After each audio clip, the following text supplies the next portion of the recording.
Good afternoon, ladies and gentlemen, and welcome to Oldham County Fiscal Court. I'm Judge Executive David Vogel. Today is the 5th day of June, 2012. I'd like to ask everyone who's able to please stand for the Pledge of Allegiance. I pledge allegiance to the flag of the United States of America and to the republic for which it stands, one nation, under God, indivisible, with liberty and justice for all.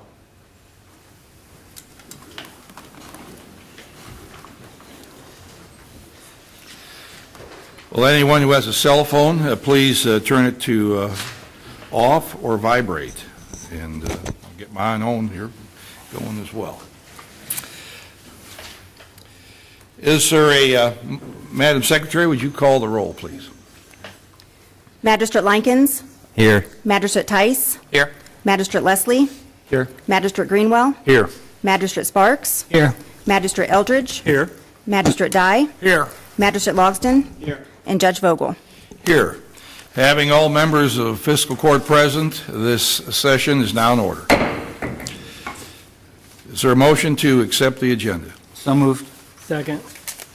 Moved and seconded. Any discussion? I have some. Magistrate Likens. Yes, Judge. I'd like to add a couple of items under the committee recommendations for Building and Maintenance Committee. All right. Item E. Yes.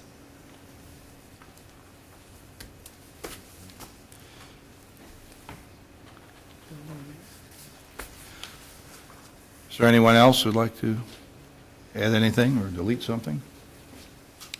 All right, all in favor, please say aye. Aye. Opposed? Abstentions? So moved. Madam Secretary, would you read the minutes of our meeting from May 15th? May 15th, 2012. The Oldham County Fiscal Court convened at a regular meeting at 2 p.m. with Judge Executive David Vogel, County Attorney John Carter, and the following magistrates in attendance: Brent Likens, Wayne Tice, Bob Leslie, Steve Greenwell, J.D. Sparks, Kevin Eldridge, Bob Dye, and Michael Logsdon. Motion made by Magistrate Leslie and seconded by Magistrate Likens to approve the agenda as submitted, moving first reading of fiscal year 12-13 budget after public comment. Motion carried unanimously. Motion made by Magistrate Eldridge and seconded by Magistrate Greenwell to approve the minutes of May 1st, 2012 as submitted. Motion carried unanimously. Julie Barr, County Clerk, announced the county's tax bill sale for delinquent property taxes is scheduled for August 2nd. Payment plans may be arranged by contacting the county clerk or county attorney before the morning of August 2nd. Ms. Barr presented a check for $4,958.81 for the balance of the clerk's office excess fees for 2011, bringing the total excess fees for 2011 to $341,253.07. Buddy Head, Fair Board President, spoke to the court regarding upcoming Fair Board activities and various facility improvements. Under Community Business, Stan Clark, Chief Financial Officer, presented the proposed budget for fiscal year 12-13 to the court for review and the first reading. The second reading is scheduled for June 5th, 2012. Motion made by Magistrate Dye and seconded by Magistrate Leslie to authorize the Judge Executive to submit the proposed budget for fiscal year 12-13 to DLG. Motion carried unanimously. The Extension Office presentation. Tracy Misson and Kelly Woods presented information to the court regarding services provided by the Oldham County Extension District and answered questions from the court. Parks and Recreation presentation. Parks and Recreation Director Tim Curtis presented information to the court regarding Parks and Recreation facilities and upcoming programs. Bid opening for North Camden Bridge project. The following bids for the North Camden Bridge project were opened and given to the county engineer for review and recommendation. Hornback Construction, $187,900. Ron's Concrete, $230,184.76. And Matt Construction and Excavating, $485,000. Under Payables, motion made by Magistrate Logsdon and seconded by Magistrate Eldridge to approve the payables as submitted. Motion carried unanimously. Under Committee Recommendations for the Road Committee, motion made by Magistrate Dye and seconded by Magistrate Greenwell upon recommendation of the county engineer to release the $24,000 erosion control bond for Glen Oaks, Section 11E. Motion carried unanimously. Motion made by Magistrate Greenwell and seconded by Magistrate Likens upon recommendation of the county engineer to release the $13,200 erosion control bond for Springhouse Estates, Section 5. Motion carried unanimously. For the Parks Committee, motion made by Magistrate Leslie and seconded by Magistrate Sparks to permit DeHaven Baptist Church use of the courthouse lawn Sunday evening, July 1st, for a patriotic concert. Motion carried unanimously. For contracts, under contracts and resolutions, motion made by Magistrate Logsdon and seconded by Magistrate Likens to authorize the Judge Executive to sign the agreement with Strand Associates Engineering relating to the Curry's Fork grant as submitted. Motion carried unanimously. Motion made by Magistrate Dye and seconded by Magistrate Leslie to authorize the Judge Executive to sign the grant award letter from Kentucky Board of Emergency Medical Services relating to the $10,169.49 grant award for radios as submitted. Motion carried unanimously. Judge Executive Vogel provided an update to the court regarding OCEMS. Motion made by Magistrate Greenwell and seconded by Magistrate Logsdon to authorize the Judge Executive to sign Resolution Number 0105-1512 relating to reimbursement of transportation costs for parochial school students as submitted. Motion carried unanimously. Motion made by Magistrate Greenwell and seconded by Magistrate Leslie to authorize the Judge Executive to sign the County Road Aid Contract and resolution with the Kentucky Transportation Cabinet relating to the 2013 CRA funds as submitted. Motion carried unanimously. Under Appointments and Personnel, the Oldham LaGrange Development Authority Board, motion made by Magistrate Sparks and seconded by Magistrate Tice to reappoint Don Basham to the Oldham Board with a term to expire 6/30/2016.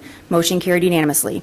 For the Assessment Appeals Board, motion made by Magistrate Logsdon and seconded by Magistrate Sparks to appoint Matt Weaver and D. St. Lawrence to the Assessment Appeals Board with terms to expire January 1st, 2015. Motion carried unanimously.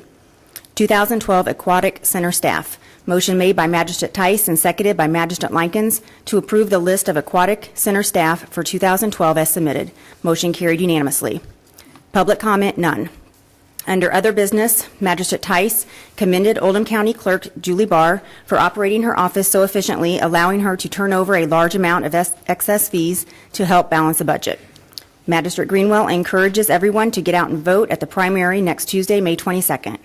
Magistrate Sparks reported that he has received many complaints regarding the disappearance of political campaign signs placed throughout the county and provided information on the placement guidelines of these signs.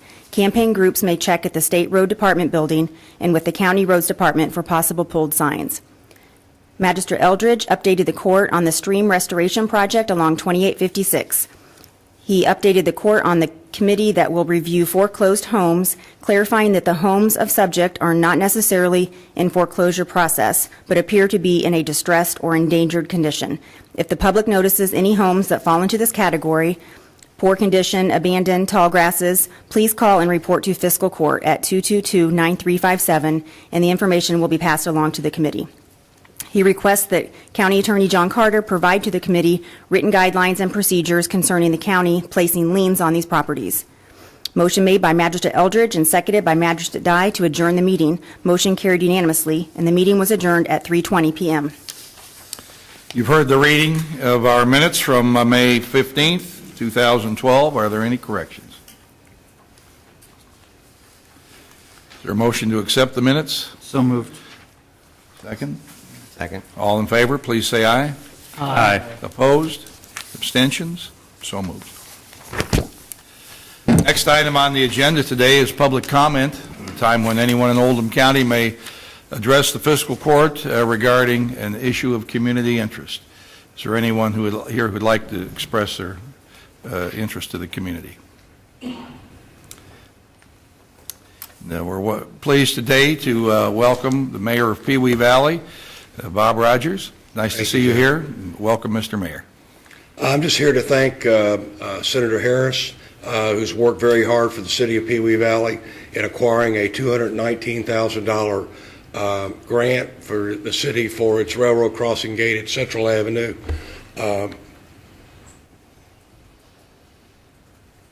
So I just want to recognize him for the great job he did, and it's taken a lot of years to get it done, but that's a big chunk of money for our city, and it will make the roads a lot safer. Do you have any idea when that? Within the next year. Within the next year? Yes. Okay, great. So thank you. Very, very much needed, and thank you, Mayor, and thank you to Senator Harris. Appreciate you having me here. Is there anyone else who would like to address the fiscal court at this particular time?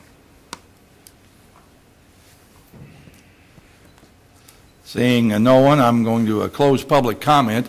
I'm going to take just a moment here to make my own public comment, and I'll say I'm speaking for myself, but I think there's some sentiment on the fiscal court for this regard. I'd like to take a moment to address an issue that's come up in the past few days regarding a petition to incorporate the village of Brownsboro in the Brownsboro area. Although we had heard about this earlier in the year, there hasn't been anything discussed for quite a long while, and the fiscal court was completely unaware that a petition was going to be filed on June 1st to incorporate a village in Brownsboro. That petition was filed with the circuit court, and a number of signatures were attached. According to an announcement in the legal section of last week's Oldham Era, persons or individuals, organizations wishing to object had until 4 o'clock yesterday, June 4th, to file an objection with the circuit court. On behalf of the fiscal court, an objection was filed, and a few minutes before the deadline yesterday by me, other objections were also filed. A hearing on this matter has been scheduled for June 8th at 11 p.m. in the circuit court upstairs with Judge Conrad. Now, right now the county government is providing all of the services that would be provided by a proposed village in Brownsboro if that petition comes into being. If there is to be a village of Brownsboro, the county government would lose a substantial amount of tax revenue, and some of the services that we're providing there now would stop. Loss of revenue to the county government, however, is really not the important issue involved with the incorporation of a new community in the county. The objection that we filed was in part because of the manner in which the petition to incorporate was filed. The process prior to filing the petition did not include any publication. An open or community discussion was not held as it should have been.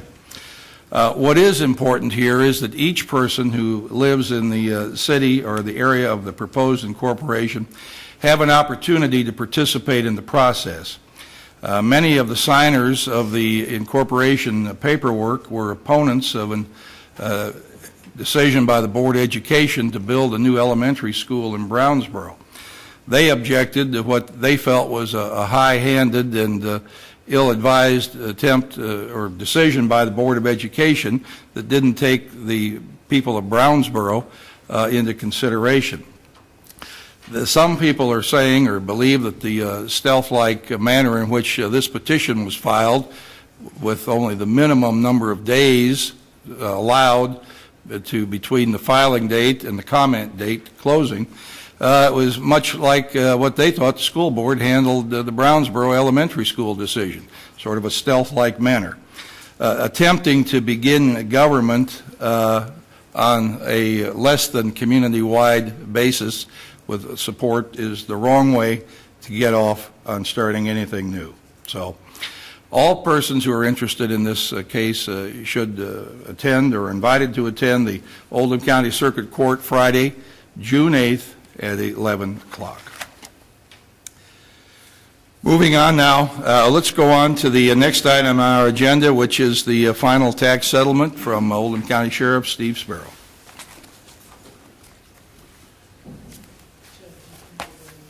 Okay, pardon me. Would any member of the fiscal court like to comment on that? I didn't mean to short anybody. If anybody has a comment, okay. All right, go ahead. Good afternoon. Thank you, Judge. As you said, I am here today to present our final property settlement, our tax settlement, and I think you have it before you if you'd like to take a look at it. Excuse me.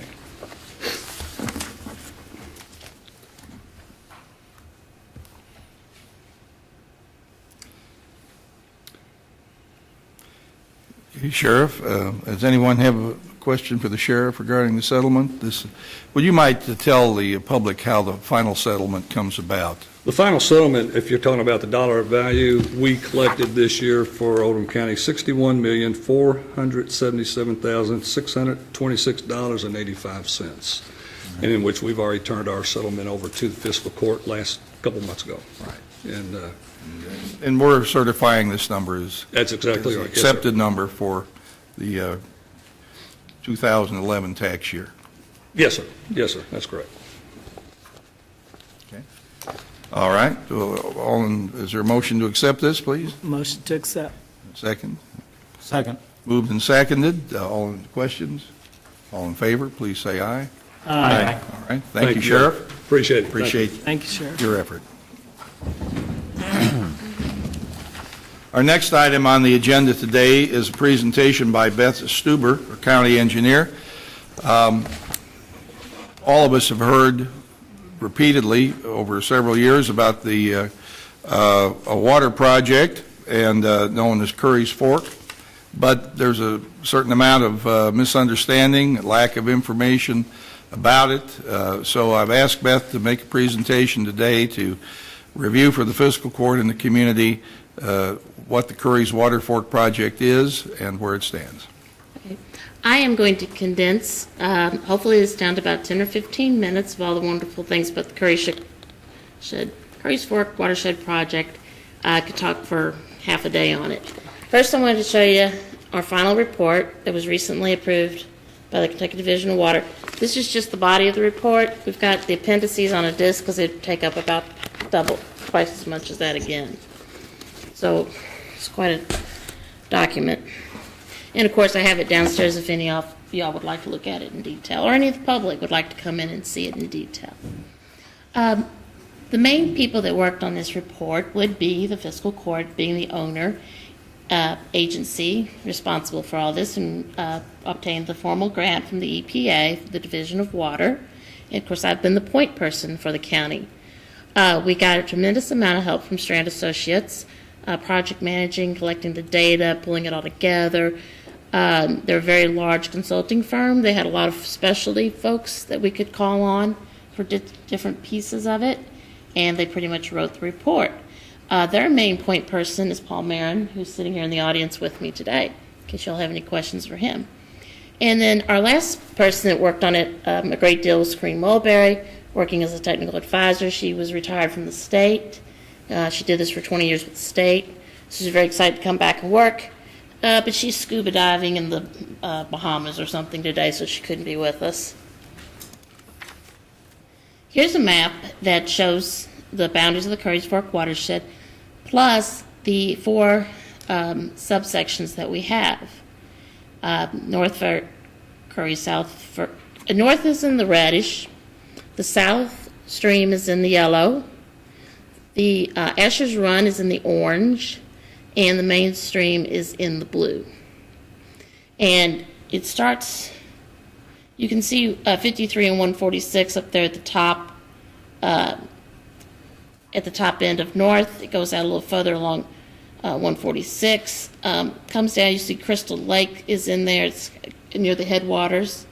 Comes on down through and finally ends right about where the Ash Avenue treatment plant is. So it takes up roughly a quarter to 2/3 or to a third of the county. Timeline. This has been going on a long time. This started when I very first got here, and I've going on almost 8 years. In 2004, we came up with the project and submitted the idea to the state. In 2005, the state said, yeah, we like the idea. Let's give this a try. It's going to be one of their larger projects ever, and they needed a good place to start. And they felt that was Oldham County. In 2007, we finally got a contract from them to get going, and that delayed the process a little bit. And like I just showed you, the final document was just accepted about 6 weeks ago. It doesn't mean it's over with yet.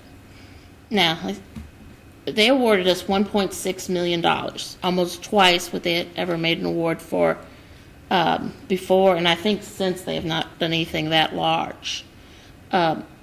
So we had in federal monies that came in, and the county's match was $700,000. But they tried something new, and it's working on our grant. They allowed us to use funding that the Kentucky Fish and Wildlife was providing for the stream restoration as our match. That was our in-kind monies, fee in lieu of money. So ideally, the county's going to come out of this with $0 spent on this watershed study. At this point, we have gone through the vast majority of the $1.6 million, leaving us with $150,000 for start some implementation.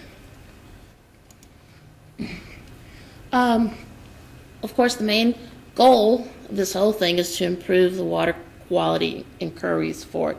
And the state hopes that this will be a benchmark kind of study for the rest of the state. Look what we can achieve in Curry's, and we can apply this to other situations in the state. And you'll hear me talk a little bit later about how important planning is. And now that we've done all this planning, we want to see what the implementation will be. If you remember, I was here a couple meetings ago asking for approval to submit a grant for additional work in Curry's, and that's what I'm talking about. We're going to start on the implementation with our remaining funds, but hopefully we've got a very good chance of getting this additional funding, and we'll be able to continue on with the massive amount of items that we'd like to implement. How did we do this plan? What did we spend the past number of years working on? We spent a good couple of years collecting data. Folks out there in the rain sampling, pulling in data that other folks had done, looking at the number of fish and bugs and mussels and so forth. We had two main groups we worked with, a technical committee.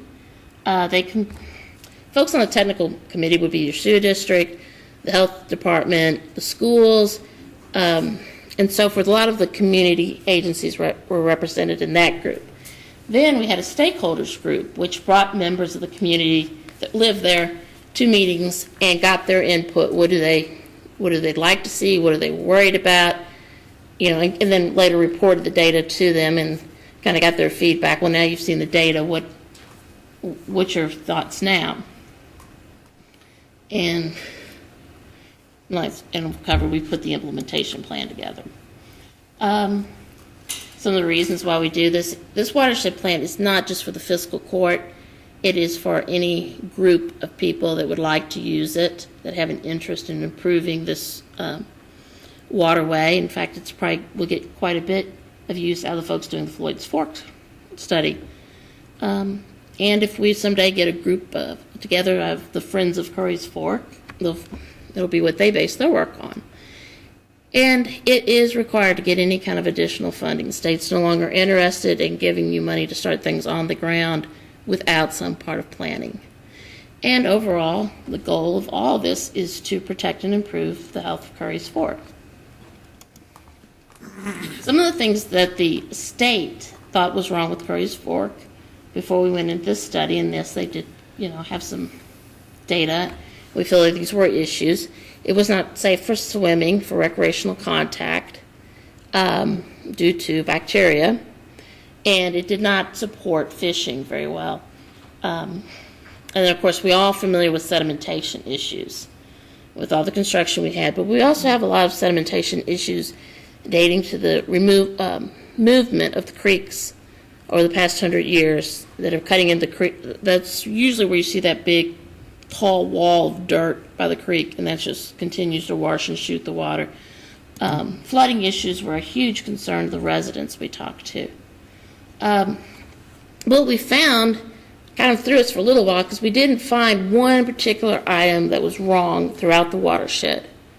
So I've got some ideas here to show you what we did find. With North Curry's Fork, were you coming out of Crystal Lake? We were thinking, well, we've always heard that Crystal Lake's a cesspool. Turns out it's not. You have permitted discharges, which can include your package plants, your sewer plants, wastewater on-site treatment, which would be your septics. We did find some issues there, and erosion into the stream. Overall, not too bad of a shape. Asher's Run was probably one of our worst locations, I think. You've got a few animal farms, we call them ornamental pigs and so forth.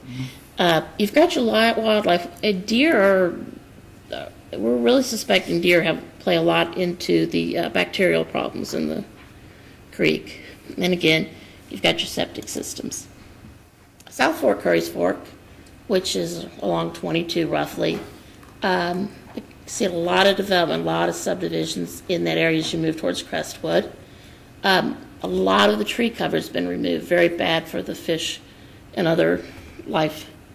Again, that's where we've talked about the stream being straightened over years and years. You do have some sewer systems, you have some septic systems again in erosion. At South Fork, Curry's Fork is where we're doing the stream restoration project. Main Fork, actually some of the issues in Main Fork were better than upstream because they had come through a good canopy of tree cover, and it helped improve the quality of the stream. So some of the issues we're seeing there came on down from North Fork. And your sediment due to those high stream banks, and again, sewers. Some of what we're hoping to accomplish with the stream restoration project, you use it as a planning document, and this gives you extensive, would be an understatement as far as the amount of data we have on this creek now. With the technical committee and the roundtables, you get a lot of people that work in the community coming together to talk. You've got the health department and the sewer district in the same room. I thought that was kind of an accomplishment to get them getting along. Of course, they're doing, this to each other. It's your septic, no, it's your sewer. And also trying to get a lot of the citizens involved. We had a lot of good citizens involvement already. They're out there, they're wanting to work with it. They want to know more. A lot of the folks that live. I tell you the truth, we got folks out in Harrods Creek area and some other folks that are very into this. What's some of the things we're going to do now with our remaining funds? Well, they're going to finally got underway on the stream restoration project a couple of months ago, and so that will be going on for a few more months, and hopefully we'll wrap up by the end of the year, and that's going to be something to see. It looks like a war zone now, though, so there's nothing to see at the moment. Some of the other ways we're going to implement the plan is we're going to hire a watershed coordinator with funds, grant funds, as a consultant. So again, no outlay by the county. We're going to try to start some of the on-the-ground items, such as riparian buffers, educating folks about how to maintain their bank, trying to plant some trees, trying to do some quick and dirty stream restoration work. Again, that goes back to starting educational programs. Some of that will be with septic. Do you know you have a septic? Do you know that it needs to be cleaned out? And then this slide simply shows that it's a work in progress. You go and you try your implementation, you see how you did, you go back and try it again. This is not supposed to sit on a shelf. If we find out things in here aren't working, we'll pull back from it. If they're working great, then maybe we'll move them up the list and do them more often. And finally, we do have a website where you can find this document on the web, and apparently the link does work even though it's the old county website. So, any questions? Thank you. Is anyone, J.D.? Yes, you said the 1.6 million, you had used most of it, Yes. so, but have you done any physical work on the watershed? I'm confused about, Well, was most of the money used in just the planning and making the document? Microphone, please. I'm sorry. actually, the majority of it will be used for on the ground because you've got the $700,000 that is the stream restoration project. That's physical work on the ground. Plus, you have some of the, it's 40% of the money right there. Plus, we have another $150,000 that we're using for on-the-ground type items to actually implement the plan. So, and then we've also provided a lot of good data that will help support additional planning. So, yeah, I know it's. I could give you a whole talk on why we plan and the history of that and where they got into trouble, where they took off and did things and didn't have the right ideas and it fell apart. No, I was just wondering how much was dedicated to actual fixing the problem versus paperwork and, studies. So, thank you. About half on this one roughly, and then if we do the second grant, almost all of it, 98% or whatever. Thank you. Anyone else? I believe you have a guest here today? Oh, I just was introducing Paul Marin, who was the engineer that worked with me closely and pretty well wrote this or had his folks write this. Paul, thank you. It's my name on the front there, but I had a lot of people help me. Okay. Thank you, Paul, for coming out. Okay, thank you, Beth. Okay, we appreciate it.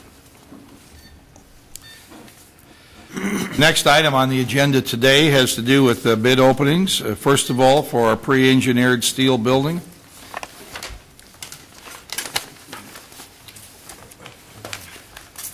This is going to be a structure at our new road garage at 4 Quality Place.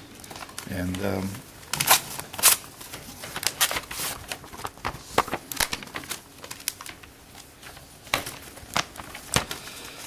all right, first, well,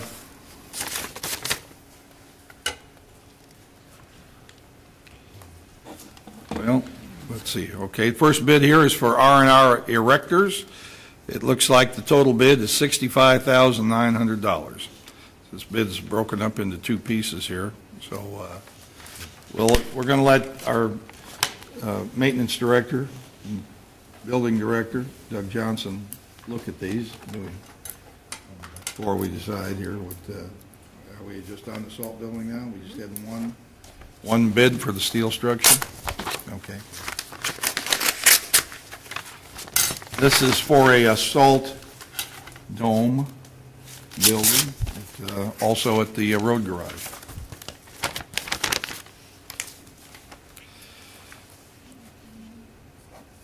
First bid here is from Accu Steel, and the bid amount is $80,250. All right, just have those 2 bids? All right.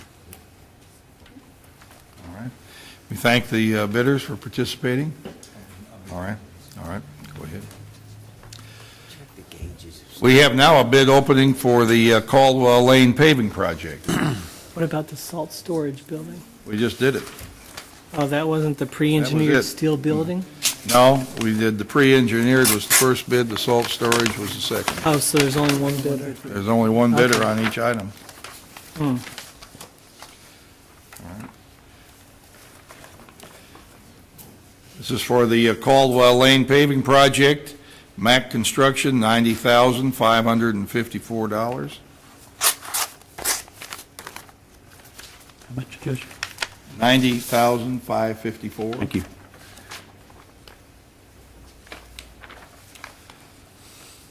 Flynn Brothers, $94,968. $94,968.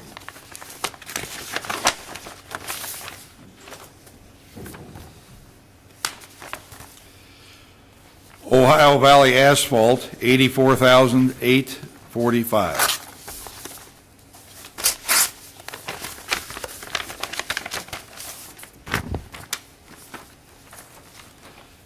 Louisville Paving, $92,336.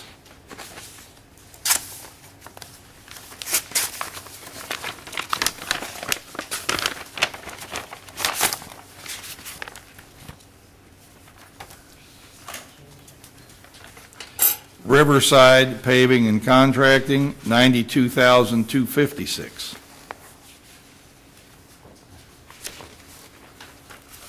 Is that everybody? All right. Going to give these to our county engineer to look over and make sure the winning bidder meets the specs. Okay, it'll be awarded today. All right. Move on now to under tab A, County Administration. We have our list of bills to be paid here now. Would you please take a moment to look those over and Give me a motion when you're ready.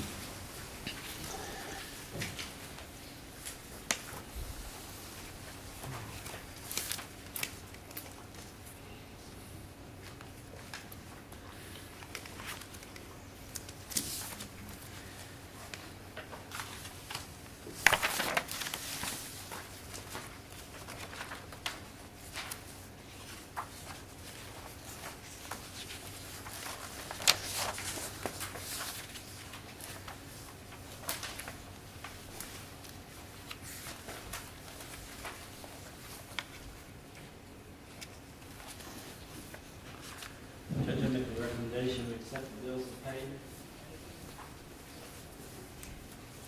Second. Moved and seconded, the payables be issued. Discussion? Judge, Sir. do we need to make any mention of the changes that Ms. Horn has submitted? What changes are those? Well, in the actual text, it says that we are going to be doing Technology Plus for 8167, and I believe you wanted to change that to 16,335. And then there was another item you wanted deleted that you had emailed me about.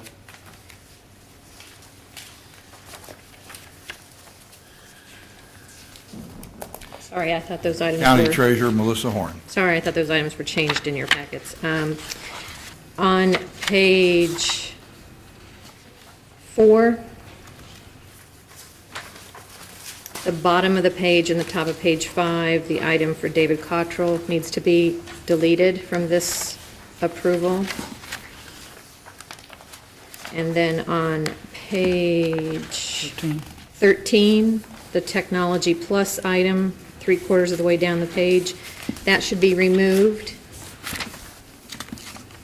And instead, we are replacing it with, at the back of your section should be a purchase order for Technology Plus for $16,335.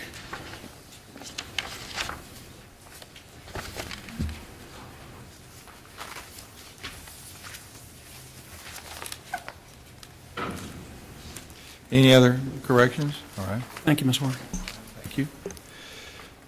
Everybody, all in favor, please say aye. Aye. Opposed? Abstentions? So moved.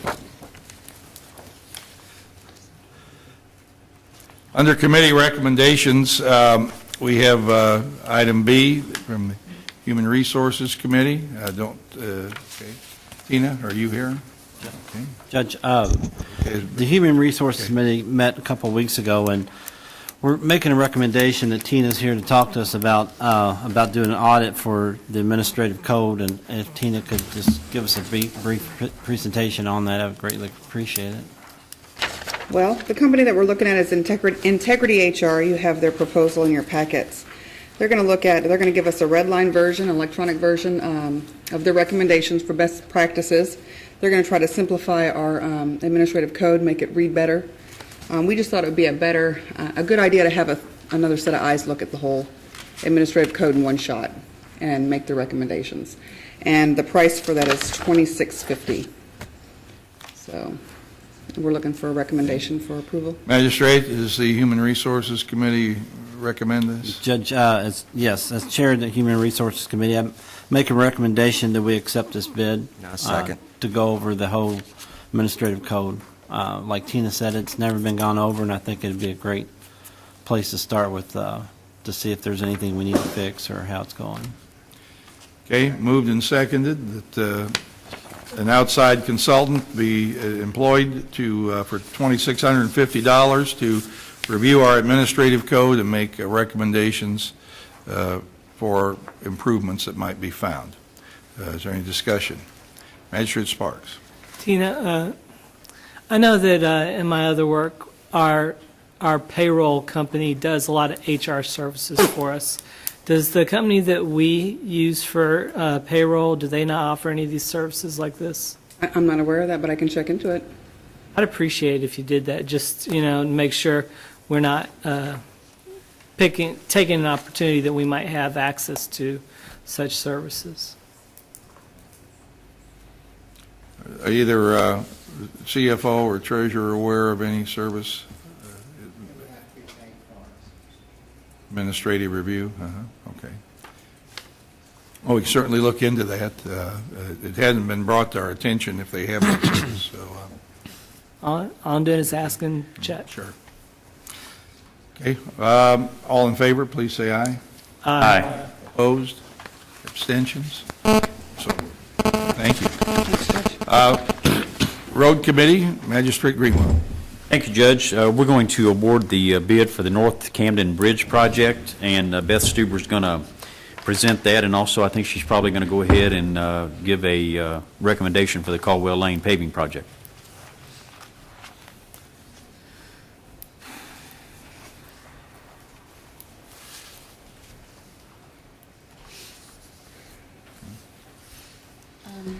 As you heard in the minutes, we opened the bids last time on North Camden Bridge Repair. And I was going to read those back over to you, but we read them into the record earlier. There were 3 bidders. They were all acceptable bids. We did want a concrete deck, and that had been specified in the bid.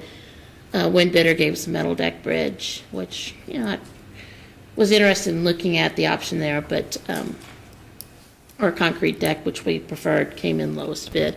That was bid by Hornback Construction. So I'd like to recommend we accept that bid. I was thinking, what is, Sheila, $187,000?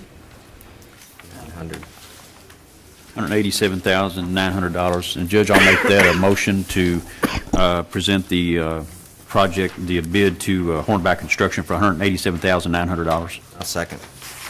Moved and seconded that the North Camden Bridge project be awarded to Hornback Construction for $187,900. Discussion. When do you expect the work to begin, and how long will it take, and what are they going to do with the bridge in the meantime? Are they still going to use it? Okay. We hope to go to, we have applied for the permits to the Division of Water. Hopefully they will take about another week or 2. We don't know. We're kind of at their mercy. Once they give approval, the contractor will order his materials. That should take a couple of weeks for him to get the materials in. At that point, he's going to come in, take the old bridge down, and, of course, put up his new bridge. That will take about a month. Hopefully, before he starts or at the same time, our road department's going to be in there working on the road, trying to raise the grade towards the approach. There's a bad curve in there that gets flooded out on a regular basis, so we're trying to raise that up, make the approach better. And then we'll have some, after the bridge contractor is finished, we'll probably maybe have another week or 2 to dress it up. We're hoping, shooting for the start of school. Don't know if we're going to make it. In that time, that road will be that segment of road completely closed. You'll have to go in one way or the My other. question was, so the people on North Camden and Curry's Fork are going to have to go out the north side of Camden to 22 to get out then? Correct. Magistrate Eldridge. But in regard to our earlier conversation today, you said total downtime probably 6 to 8 weeks? Yes. Okay. We'd also had some questions. I had questions I referred to you in regard to the possibility of doing some beautification of that bridge. Can you address that for the people at home? We looked into that, and at this point, we could not come with anything that was cost efficient. We were talking $15,000 to $20,000 extras. Didn't really feel like that was something that we could afford at this point. The state is paying for $160,000 of this bridge, but we're coming up with the rest of it. So you're talking about up to a 15% increase on the cost of the bridge to add items that would make it more attractive, like stonework and so forth. Thank you.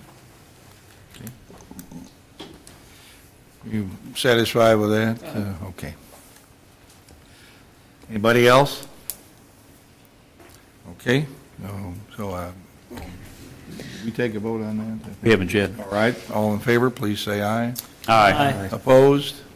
Abstentions? So moved. Now I think you have the next. Caldwell Lane? Yes, we're ready for that. Quickly check the bids. They're all in order. Talked to the contractor, who assured me he can get done by the end of this fiscal year, which is the end of the month. Therefore, I'd like to recommend that Ohio Valley Asphalt be awarded the contract at $84,845.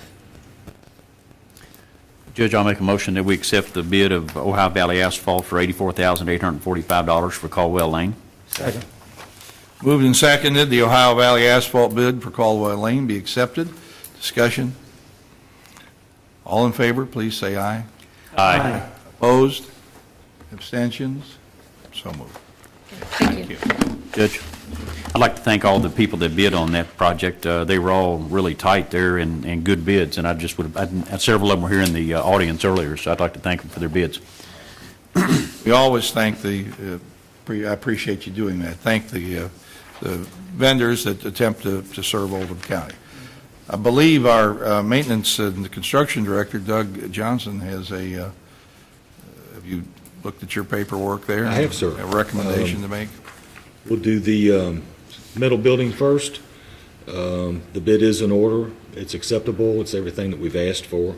I would make a recommendation that we would accept this. And you have the paper, so Let me hand this one back to you. let's see who, okay, thank you. That was R&R Erectors from Shepherdsville, and that was for the building at the road garage. It was $65,900. Judge? Motion to accept that? I'll make a motion that we accept the bid from R&R Construction for $65,900. Second. Moved and seconded. Discussion? Yeah, Discussion. I have a general question. Okay, Magistrate Likens? Yes, Judge, I just want to say that I have to abstain from bidding on this because I do contracts with R&R Erecting, and I do engineering work for them, and they put up buildings for me. They're an excellent contractor. All right, thank you. Magistrate Sparks? Yeah, why are we only getting one bid from some of these places? I mean, such a tight economy, so many people out there. Why are only one person bidding on each one of these? Magistrate Sparks, I talked to Melissa and Stan Clark both about, is there some other means that we can advertise to try to get some more bidders on some of these things? But if you remember when we did the camera, we were overwhelmed with bids when we advertised for the security systems. Some things, it's like they're just standing watching for them, and for example, the roofs.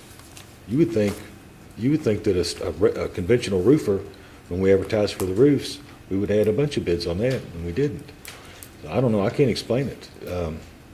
I'm really struggling because, how can I'm we the same way. evaluate the, best bidder or not if we only got one person? I agree. Almost wonder if we shouldn't rebid it. But Then you get in kind of a time issue with what we're trying to accomplish, I know in the past you've done a good job of reaching out to some people you've known in the past, and we've got multiple bids. Is there, a way we can try and do that more often if possible? Because And I'd we like do. to see competitiveness. Well, with the sprinkler system, I think I contacted, when we did the sprinkler bids, I personally contacted like 8 different companies. And I didn't know any of them, but I invited them to bid. And we had 2 that actually submitted a bid to us. I can't explain I it. thank you for keeping on that. 'Cause Can't explain it. Magistrate Logston? I have a couple questions. Number one, Doug, did we put those in the Oldham Era and the Courier Journal, or were Just they the just Oldham put Era. in? Just the Oldham Era.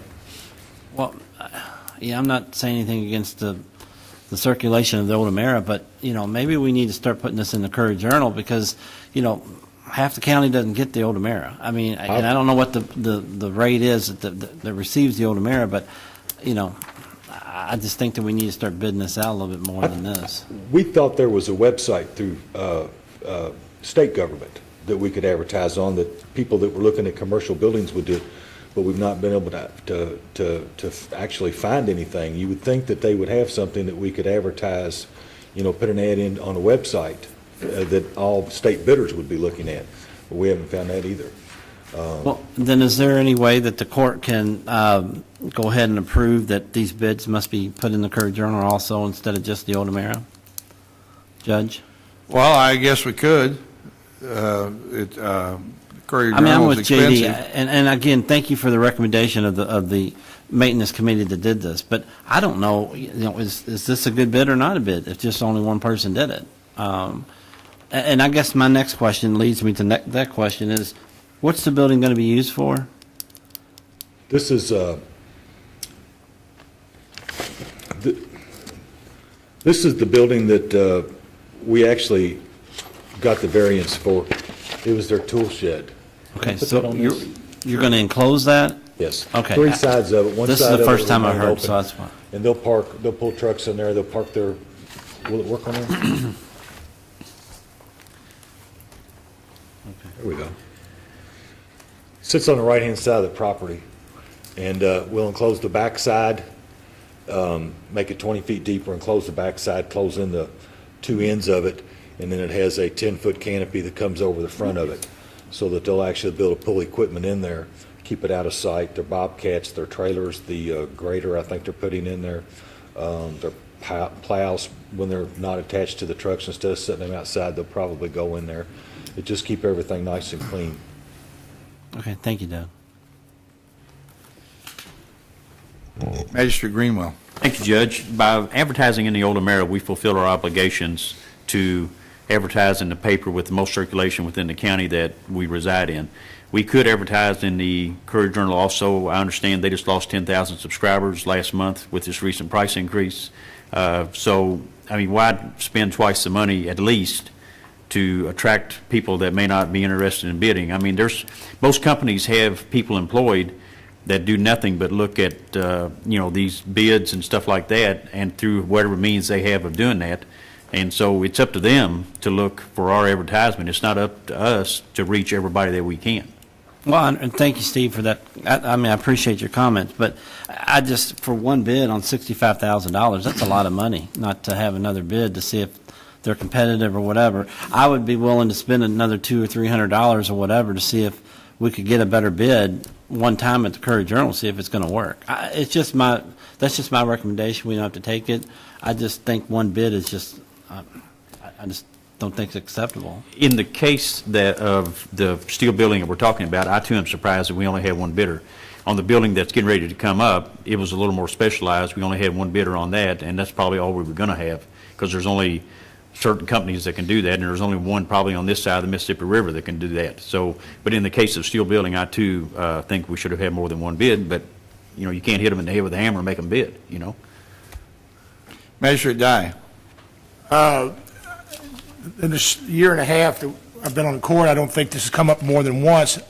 Since Mr. Johnson has showed us what exactly is going on, I run my own business, and I think that it possibly could be a couple of things. It could be the scope of the project, taking an existing building and enclosing it in a certain way. A lot of your steel erected buildings, and Magistrate Likens could probably speak upon this. A lot of people they want to come in, do the grade work, do the concrete work, and run it up. And they have a finished product. Well, here you use an existing thing, and then you're going to enclose it. And that in and of itself is going to have potential problems for that contractor, kind of like in a scenario would be in a car wreck. They estimate your car. They only look at the damage they see, and then they put that additional juice in there for the damage they don't see. There's a lot of problems can go from taking an existing building and converting it. Some of these companies probably said, that's more work than I want to do, and I've got other work I could be bidding on. It's probably more profitable. I don't think this is such an unusual case.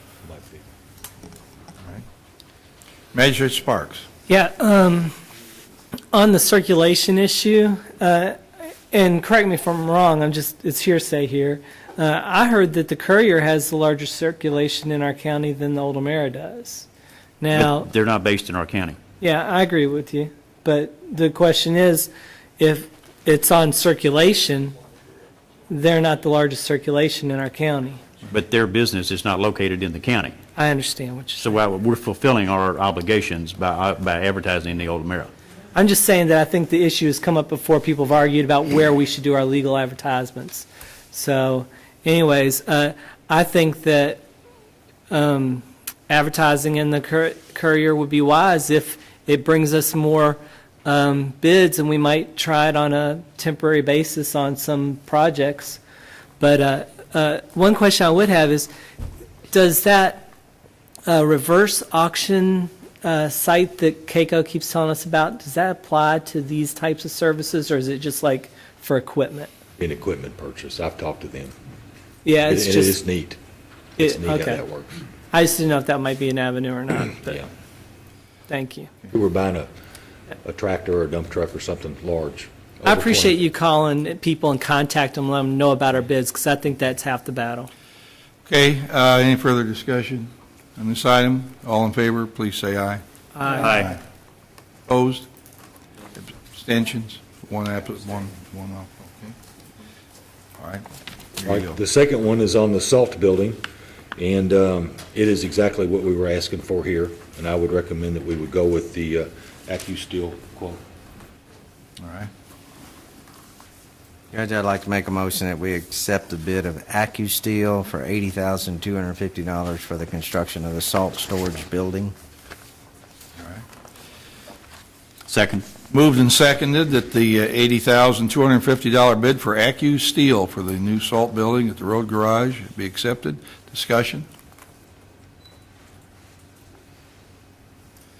All in favor, please say aye. Aye. Opposed? Abstentions? So moved. Thank you. Thank you, guys. Now we'll move on to item D under committee recommendations, and Magistrate Leslie. Yes, thank you, sir. We have a request for some kids who want to have a National Lemonade Stand and Bake Sale Day on the Courthouse Square on June 13th from 12 o'clock to 2 p.m. And I would like to make that recommendation. And they are going to donate the proceeds to Mercury One, which I do not know who that is, but good for them. When I was a kid and I had a lemonade stand, I kept the profits. Okay. Second. Moved and seconded that we allow this organization's called Regan Academy Patriots. I believe this is a home school. Would like to have a lemonade stand on the courthouse ground. Any further discussion? All in favor, please say aye. Aye. Opposed? Abstentions? So moved. Item E here is the Building Committee recommendation. Magistrate Likens. Thank you, Judge. The Building Committee received bids to install sprinklers in the new building that we acquired in Buckner for the road department. We would like to make a motion that we accept the low bid of Kentuckiana Sprinkler Company in the amount of $59,209. Second. All right. Moved and seconded that the sprinkling system at the new road garage be awarded to Kentuckiana Sprinkler for $59,209. Discussion. Question? Yes, sir. How many bids were on that? There were two bids. The second bidder was $66,000 and something. I don't know the exact figure. I don't have it in front of me, but it was about $7,000 higher than this one. All right, thank you. Any further discussion? All in favor, please say aye. Aye. Opposed? Abstentions? So moved. Okay, Judge, the second item I'd like to bring up is Doug Johnson and Carlos Browning did a spreadsheet, an analysis of the money that we were spending on inspection, testing, system monitoring, and maintenance of our fire protection systems. We were spending last year $7,279. They went out and got bids from 5 different companies to do the same work. The low bidder was Fesco, $35.15. Second bidder was CARE, $44.50. Third bidder was Dahlman, $54.57. The fourth bidder was Delta, $67.28.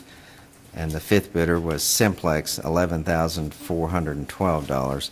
And I'd like for Doug to kind of elaborate on how he came up with this analysis.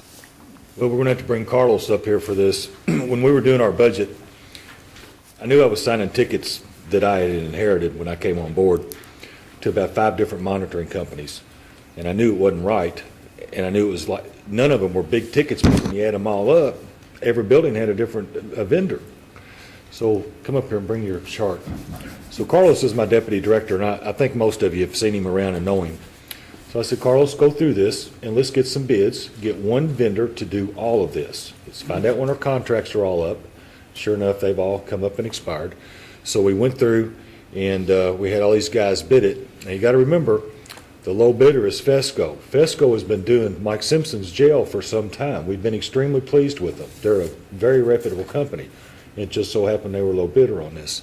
So Carlos has kind of broke it down. Go ahead and tell them what you got.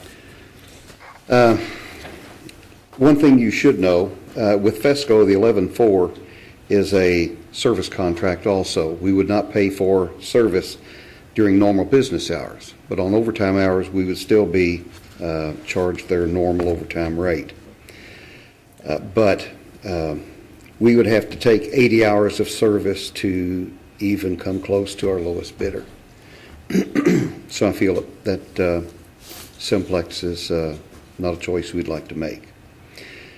With Fesco, the work that we've done in the jail, when we had some issues over there, they were really good to work with. The jail's been satisfied with them.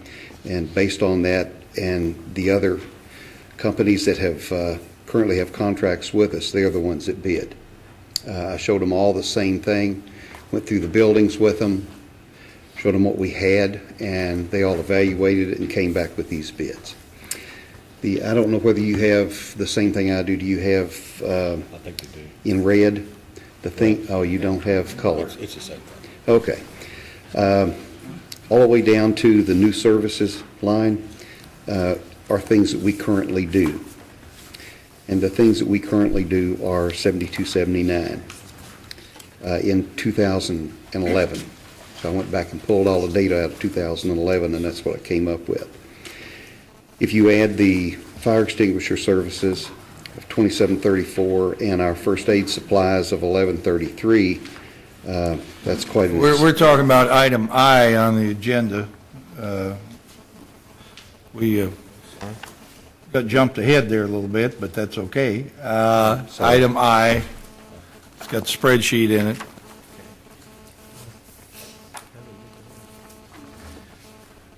Okay, go ahead. Okay? Go ahead, right.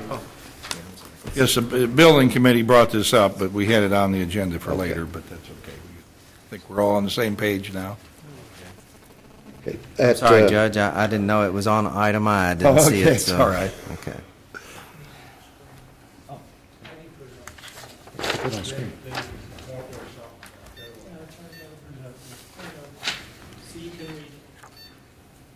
It's in your binder under item I. Magistrate die. Okay, okay. I won't go over everything that I said, other than I think we have some opportunities here to save money, especially in fire extinguishers. From 11,000 to It- 37. From, almost $11,000, It was last year. which was 2011. I did not pull the data for 2012 because it wasn't complete.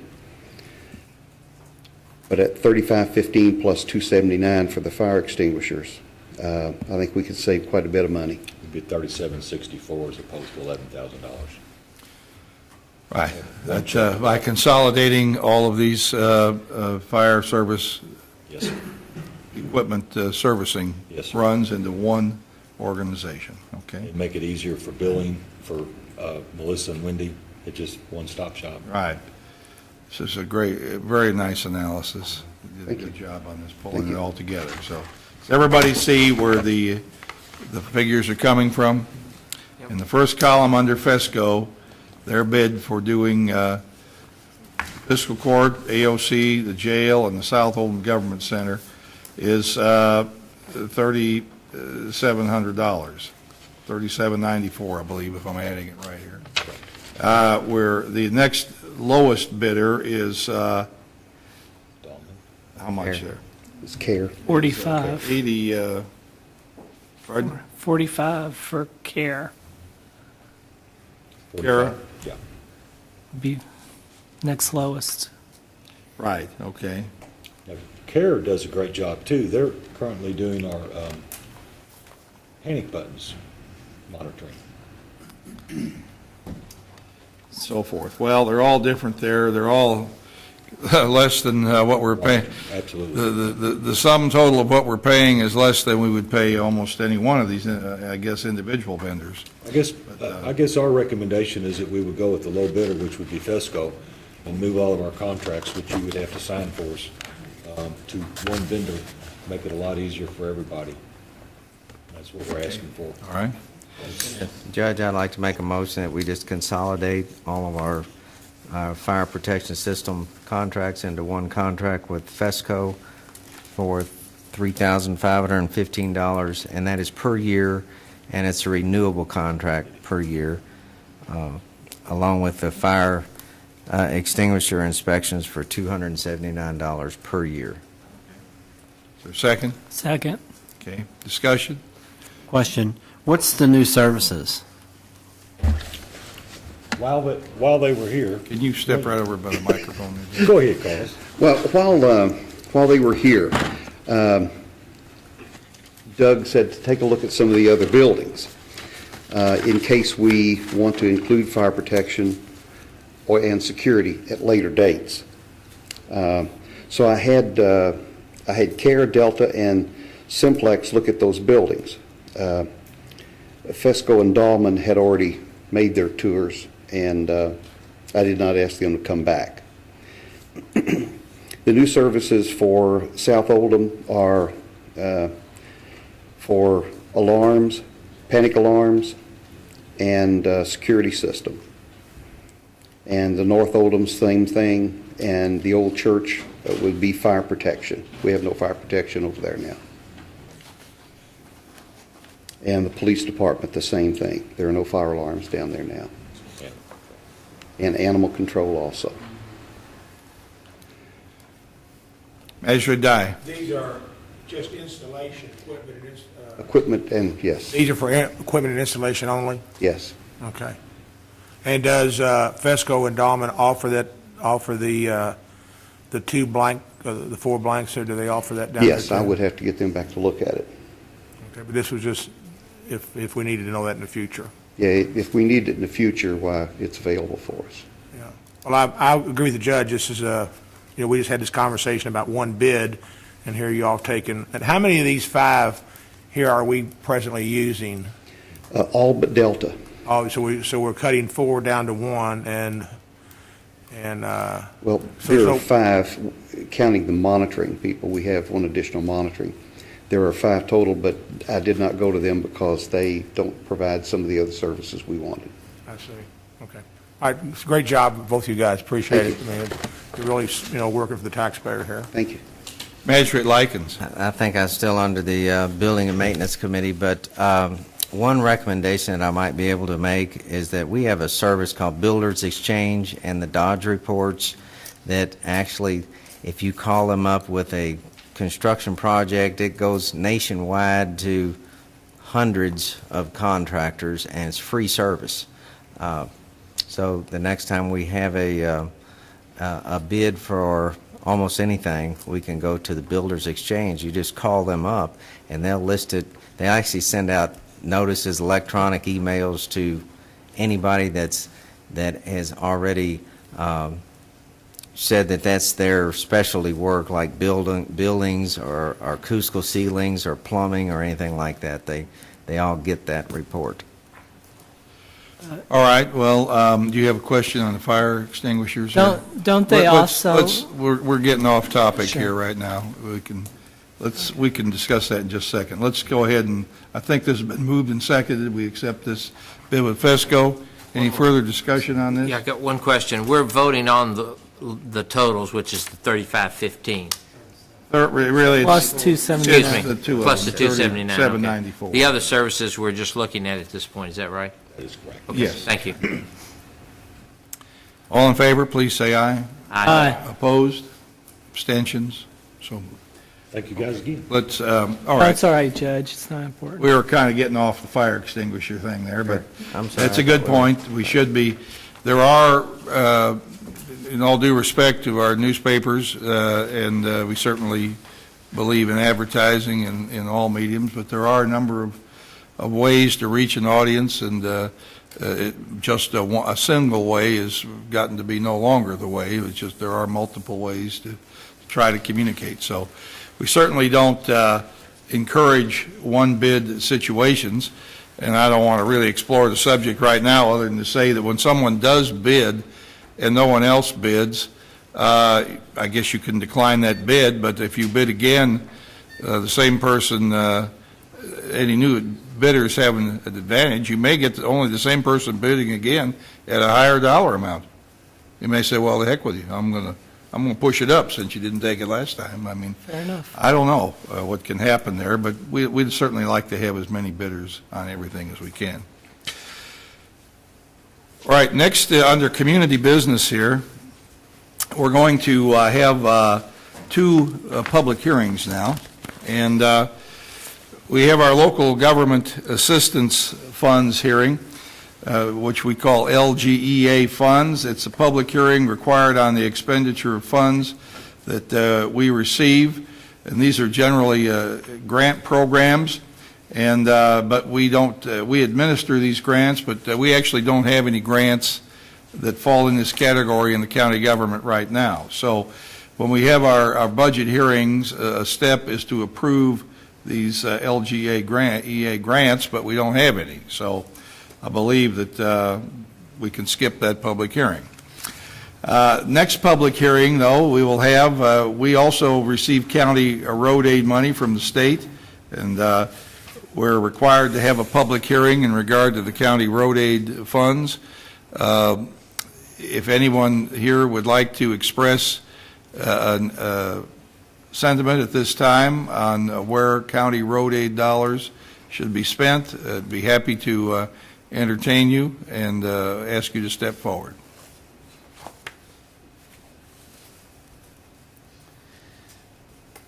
Right, seeing no one, I'm going to close the public hearing for the county road aid funds as required by KRS 174-100, and appreciate your listening to that. Next on our agenda here is, I believe, our first reading of the coroner's vehicle equipment, for second reading of our county budget. Now, this will also constitute a public hearing. If anybody would like to speak, they're going to be given a chance to speak before any votes taken on our hearing.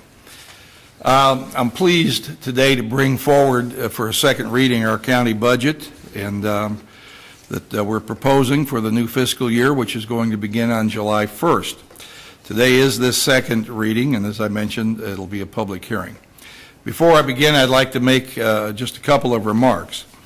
Our budget has been posted on the website for anyone in the community to look at. It's been up there 3 weeks since our last meeting, and since that time it was posted, it has been approved as a budget by our state local finance officer, which is a step that all fiscal courts are required to take.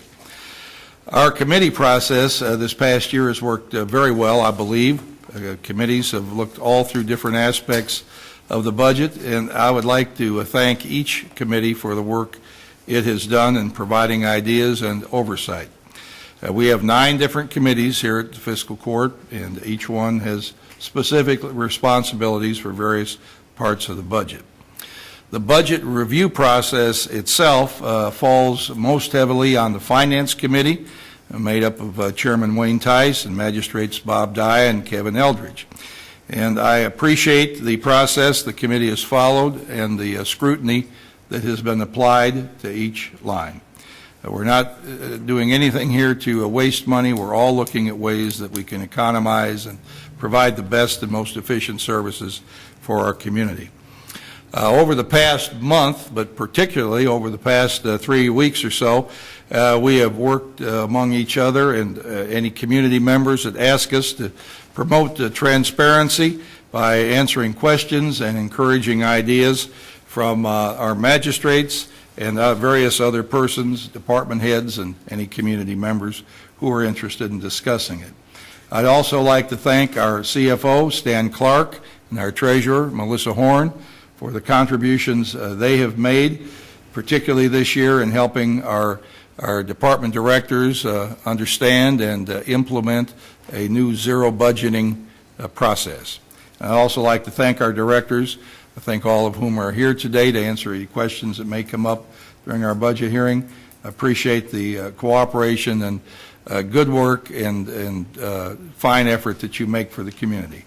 We know what you do, and it's a shame that the community at large doesn't get to see the attention to detail that is provided by each of our directors.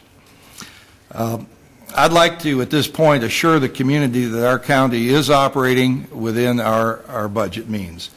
And over the next couple of minutes, I'm going to mention some numbers. I'm going to round them off and try to just make it as easy to follow as I can. But I think it's important that we discuss these things in public. Looking at the big picture, this coming year represents the 4th year in a row that we are going to have flat revenue and tight expenditures. In fact, our revenue for this coming year is projected to be slightly negative, and our budget has been adjusted accordingly. Dealing with the unexpected is part of the lifestyle that all of us enjoy here. So there are going to be some pluses that come up during the year that we don't know about right now. There will be a few minuses that hit as well. But right now, our finance department is expecting an overall decrease in revenues of roughly $376,000. The total proposed budget for the coming fiscal year is $20 million. This figure represents a reduction of about $900,000 from the beginning of our current fiscal year. Now, the county has several different types of bank accounts, and what we can say is that going into the new fiscal year, we have about $12 million on hand. Of this amount, we need about $4 to $5 million to operate on, to pay the salaries, pay the bills, keep the services going. Another $2 million or so is dedicated specifically to our road department. And there is an additional amount within the budget that goes through our accounting that deals with the state and federal programs. Overall, that leaves us with about $4 million to hang on to use for emergencies and to pay down debts. Our county debt is linked mainly to two efforts. One is the Oldham County Environmental Authority to pay for sewer expansion, and another is Oldham Reserve. The county has backed the Environmental Authority, which currently has debt of slightly less than $10 million. Earlier this year, the Environmental Authority paid about $400,000 in principal on its debt. So our backing their bonds is working the way we expect it to. These bonds are supported by the ratepayers and not the county government. We're there as a backstop if the ratepayers fail. But we have absolutely complete assurance and confidence that everything will go and the authority will meet its guaranteed obligations on time. The county is also backing Oldham Reserve, the development project on I-71 in LaGrange. Debt from this project is supposed to be paid for by land sales, but land isn't selling, as we know, but interest is accumulating. So consequently, we have started to pay down that debt. Last year, when we spoke about this, our debt on Oldham Reserve was $10 million. As of today, it's about $7.5 million. So we have listened to the community. When they said reduce debt, we have done that. During the current fiscal year, we actually reduced our direct and indirect obligations by $3.5 million. Loans on the community center, the pool, and the original fiscal court building are actually direct obligations that were paid off. And we still have a loan on the building we're sitting here, which is roughly $1.8 million. Building projects underway include converting the existing structure, the building at Quality Place, 4 Quality Place, which was a former lumber yard that we were able to get at a very attractive price. We're converting that into our county road garage, and we're relocating the recycling center. These projects are the result of the state buying our property on Highway 393 to expand the area from the railroad track over to about the Oldham County Country Club. We're paying for our recycling and road project mostly with state money. We might get some of our own in there at the end, but the bulk of it will be coming from the state. Both of these projects will be paid for in cash. Our paving list this year includes about $700,000 in projects, and we're also planning to pave some additional area at Peggy Baker Park, and the trails at Wendell Moore Park are going to be paved thanks to a grant we were able to secure from Frankfurt. So we're very interested in getting well-paying jobs into Oldham County, and consequently we've got $170,000 in our budget for economic development. That includes work in Oldham County, and our part is part of a regional effort to expand I-71 to 6 lanes and attract more industry and business and office opportunities to the I-71 corridor. And another item that all of us are concerned about here is the general fund, and I want to talk about the money that's going into the jail. I realize that there are not too many people in the community who are probably too sorry for the conditions that prisoners exist in the jail. But the fact is our jail is becoming an expensive dungeon, and it has mechanical, structural, and housing issues that can't put off too much longer. The overall cost of the jail is $2.1 million a year, and the revenue that we get to operate it is divided between the county and some state and federal sources based on state and federal prisoners being there. Over the past several years, the amount of money the county is contributing to support the cost of operating the jail has started to escalate and escalate rapidly. 3 years ago, the so-called transfer amount, that's the amount that we take out of the general fund and put in the jail fund, was $299,000. 2 years ago, it was $440,000. This year, we anticipate it's going to wind up at $550,000, and next year, it's anticipated to be $857,000. So that's an escalation that is pretty alarming, and it has to do with, as I mentioned, mechanical, structural, and housing problems that the jail committee has been looking at very hard and will probably address at some point. So we have multiple options there, but decisions are going to have to be made. I'm very pleased to have this budget. I think our team is doing a great job. It's not to say that other people can't have good ideas. No one has a corner on all the good ideas. We're a community. We need to share and build and work together. So Magistrate Tice, does the Finance Committee have a recommendation on the budget? Yes, we do. I think we need to make it in 2 motions. First motion would be to adopt the budget. Second motion, which will follow, will be to adopt payment of recurring expenses as the year goes on, so we don't have to bring them for approval at individual times. So the first motion I'd like to make is to adopt the budget as presented. Second.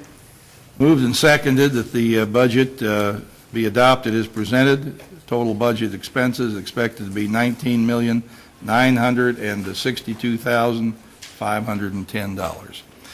As I mentioned, the budget hearing is a public hearing, and that allows any member of the community who's here who would like to address the fiscal court about any aspect of budget expenses. I'd like to invite you to do so at this time.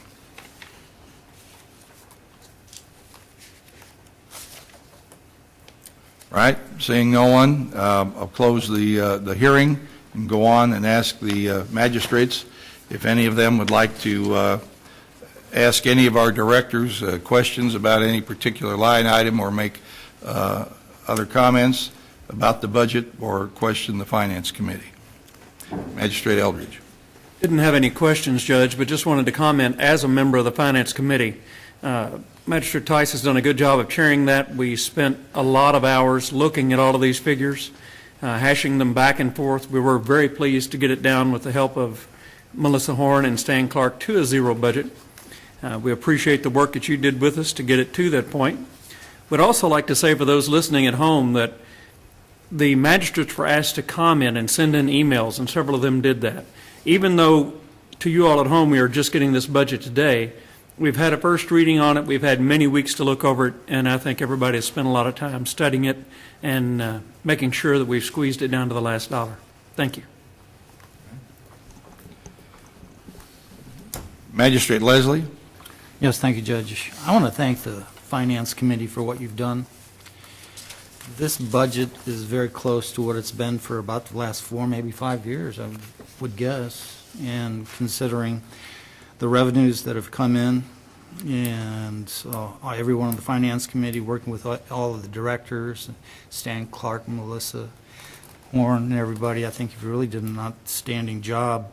And I think that's why our bond rating continues to be as high as it is, as high as allowed in the state, and everyone's done a really good job. And so thank every one of you for a good job. Magistrate Sparks? Yeah, Judge, I appreciate all the work they've done also. I still have the comment that I had from last year about the general bequest. I know that, I'm not going to sit here and beat a dead horse all day long, but I just oppose it in general terms. I don't think we should be redistributing the taxpayers' money to charities, although I think they're all very good charities. And I'd like to note that you mentioned the Oldham Reserve, and I was talking with Melissa. We're paying $191,000 a year now in interest payments. That's a lot of money, so I really hope that they figure out a way to start selling some properties there, because that's a lot of money the taxpayers could use for some of these other buildings and stuff. And that's all I have to say. Thank you. What item was the general bequest item? What line item is that? Anybody know where that is? I think we have, pardon? Page 8. All right. We had, this item has bounced up and down over the years. There's $35,000 put in this line item for the coming year. General requests could cover requests from any 501c3 organization in the community that feels it has a need that could be presented to the fiscal court. In the past, money has been given to support drug intervention. It's been given to support women who have been, roughed up in their family life and had to seek shelter outside their regular home. It's been given to help restore the schoolhouse in the one-room schoolhouse in Westport. It's been given to the Fair Board. It's been given to the health clinic at the hospital, different allocations. We've helped the Downtown Arts, Oldham County Arts Association, which had a marvelous show this last weekend here in LaGrange. It was extremely successful. Those are some that come to mind. We've helped Big Brothers and Big Sisters. We have helped the Red Cross. We've helped North and South Oldham baseball. We've helped the soccer league. We've helped the football league in the past. So the money is, if it is given, and so far there have been no allocations determined, or I don't think Human Resources has decided to give anything at this point. It's a item in the budget. Appreciate the concern that people have. All I can say is that when money is allocated, it's allocated carefully and with thought, and in places where the dollars given will have an effective delivery for the benefit of the community. So, and it may not be anything given this year. I don't know. We haven't picked anyone. I'd also like to say that I've kind of eyeballed that dollar figure to possibly use for a grant program.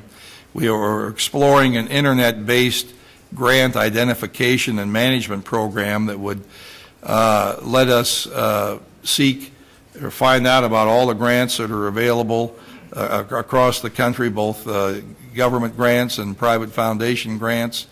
And we've explored sharing that program with other agencies in the community as sort of a consortium, if you will, to put money into the program and perhaps look at employing a part-time person to manage that program.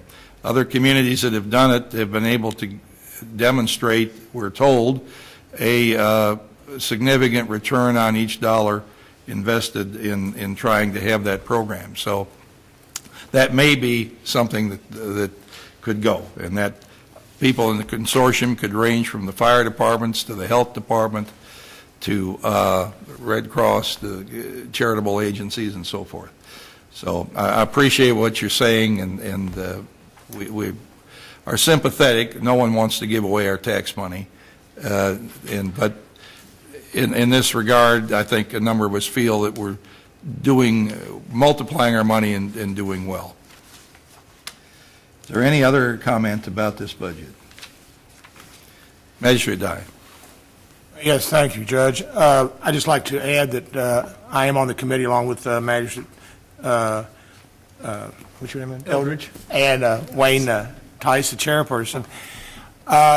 This was our first full budget as the one that we started from the very beginning and worked through the whole thing. And last year, I remember Wayne got, what was it, Wayne, a little chastised about not getting this to the magistrates quick enough. As the judge pointed out, we gave them 3 weeks. We were able to do exactly what we had planned to do. And for all you department heads, if I might stand corrected here, Chairperson, but we're starting earlier again next year. So get your summer vacation out of the way, because we're starting again even earlier, because we want to refine this thing down much better, and just I'm glad it came out, and I enjoyed working with Kevin and Wayne and Stan and Melissa and even the judge. So I'm not saying. Thank you. All right. Any other comments? Magistrate Sparks. One quick question. And I spoke with Squire Tice about this. We do have very few magistrates, I think, that retire from this position. And I don't know, we're considered full-time employees or not.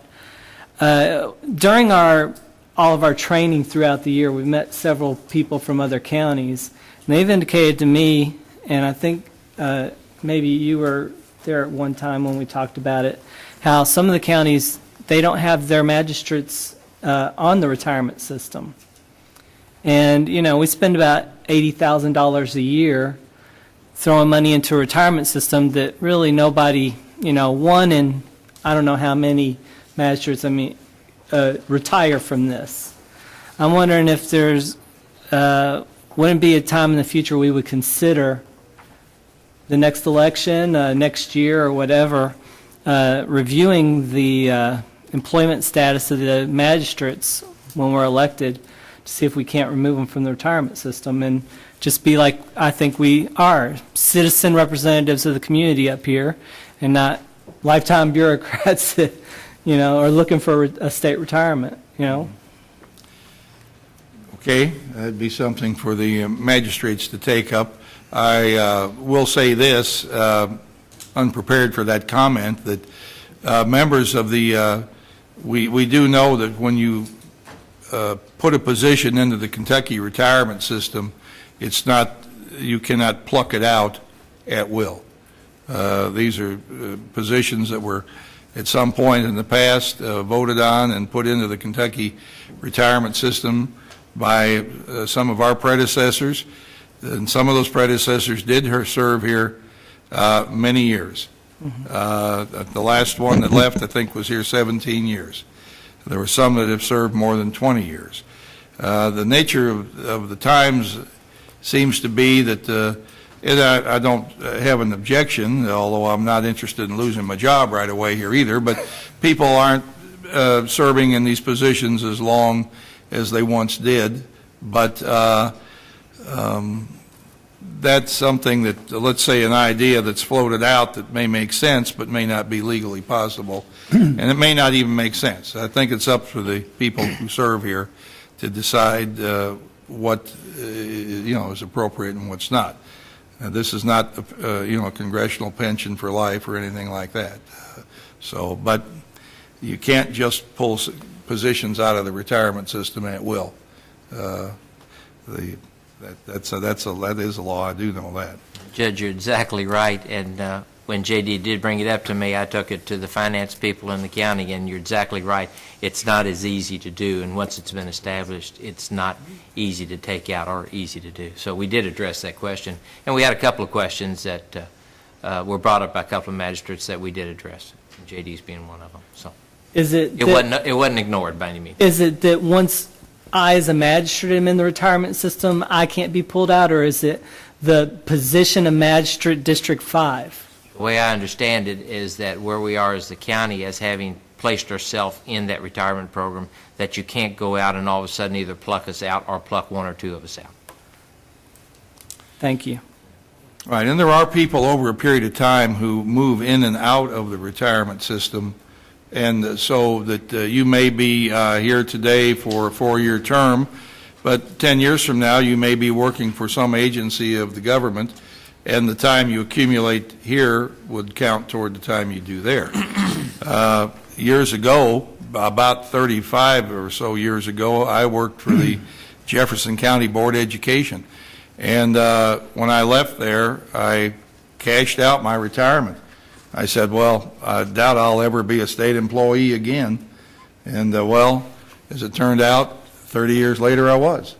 So you can't but always say exactly. And the idea of should magistrates get a retirement plan, these are volatile issues because people, obviously the community wants to have its services provided at the lowest possible cost, but the salaries that magistrates get here are not as high as they are in many counties. So if someone doesn't have a retirement plan, perhaps they are getting double the salary.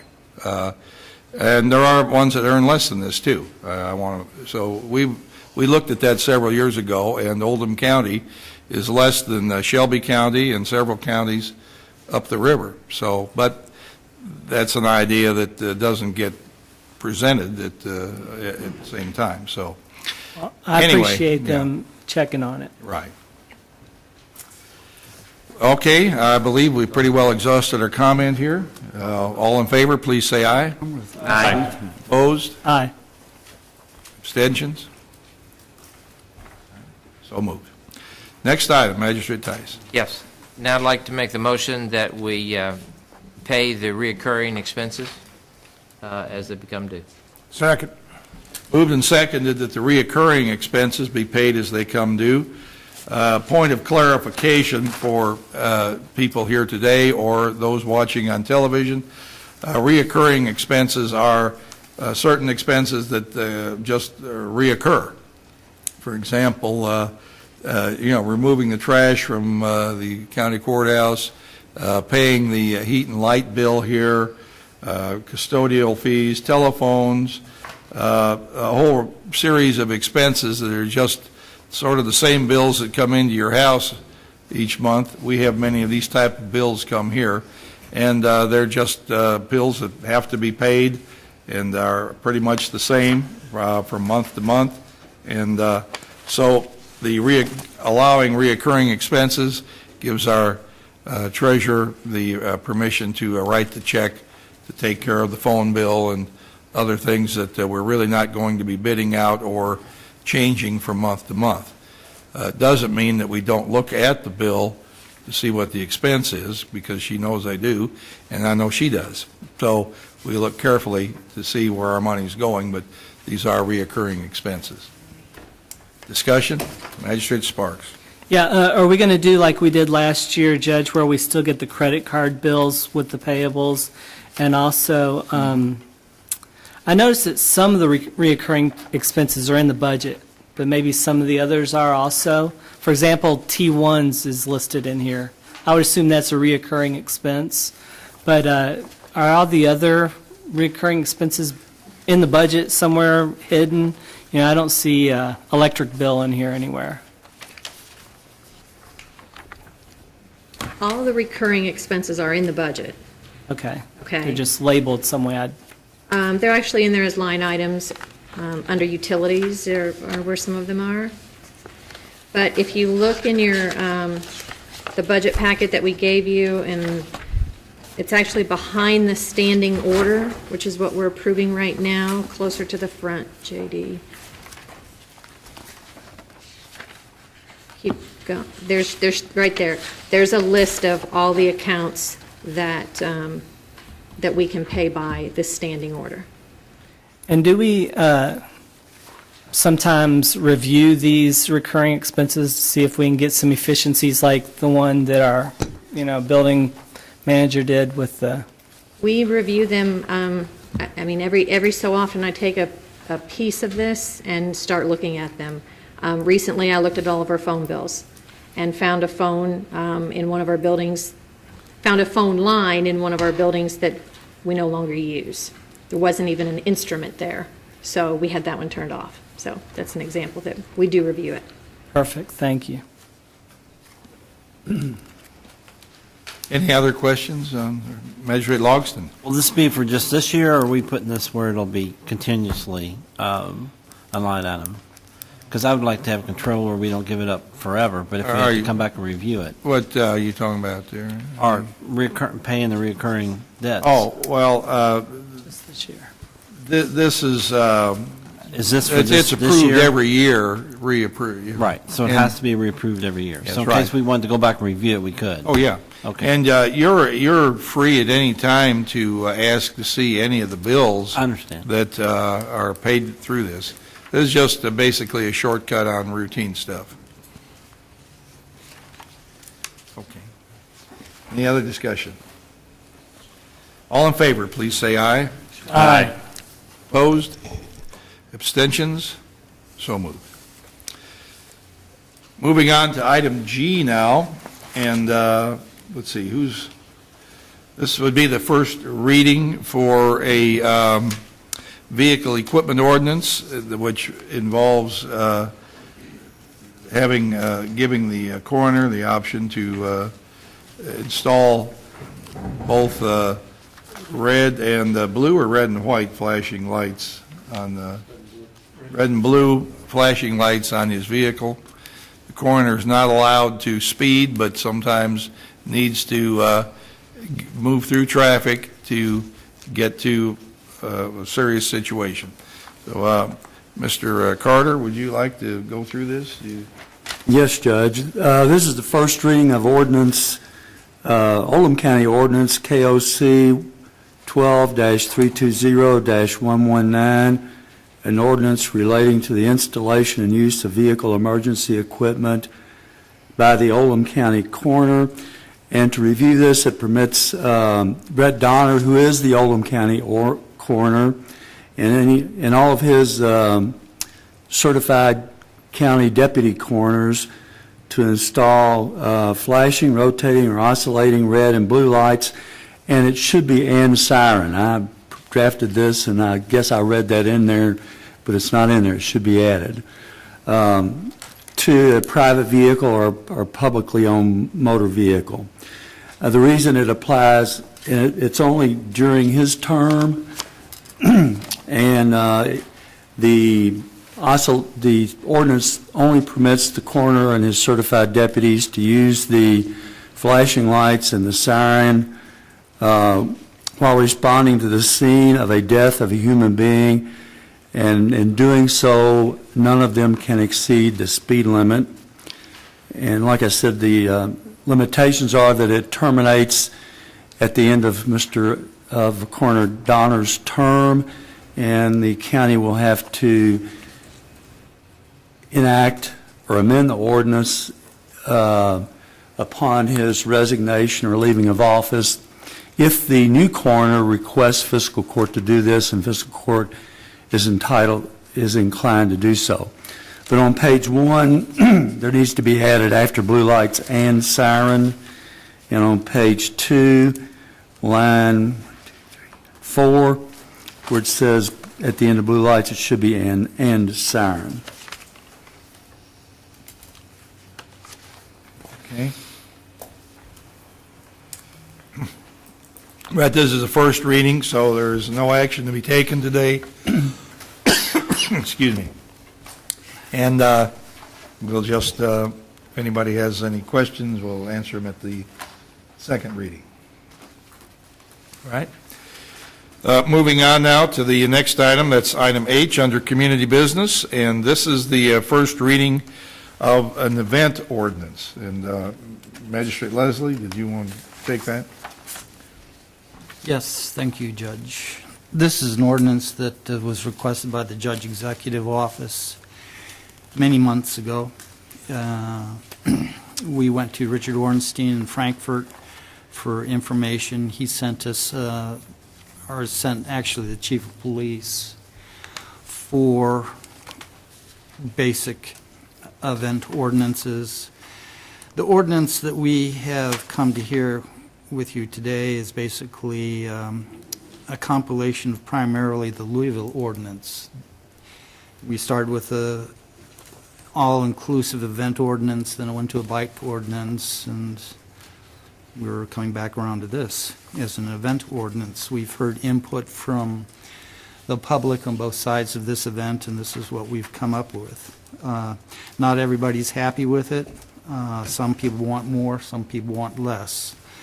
But I guess this is something that we'll be discussing at the second reading, but this is an ordinance of the Oldham County Fiscal Court pertaining to organized events, providing for permits for organized events, controlling requirements for organized events, and providing for enforcement and penalties.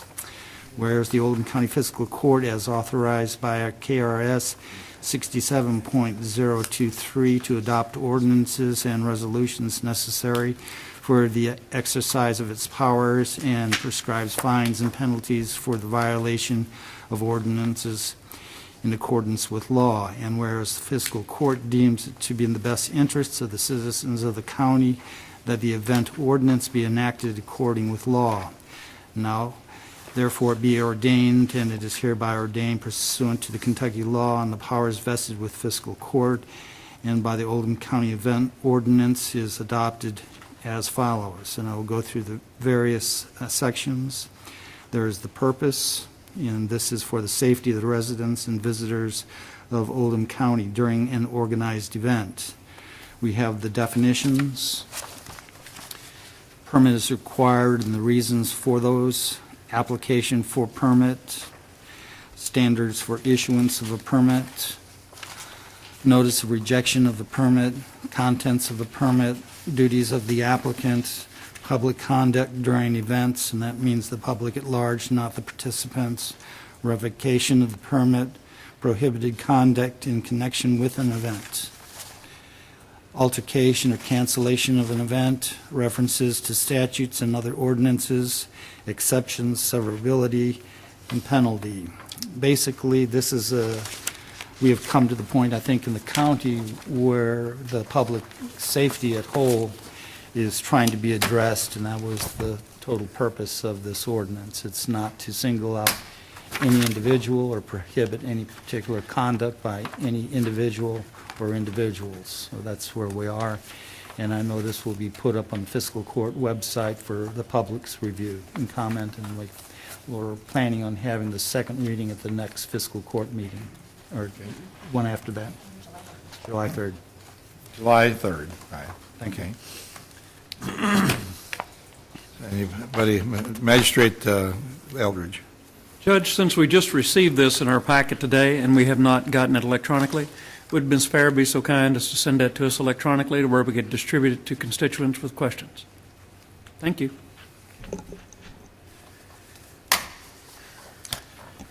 We want to make sure that we have the version that was approved by the Public Service Commission, or Public Service Committee today, right?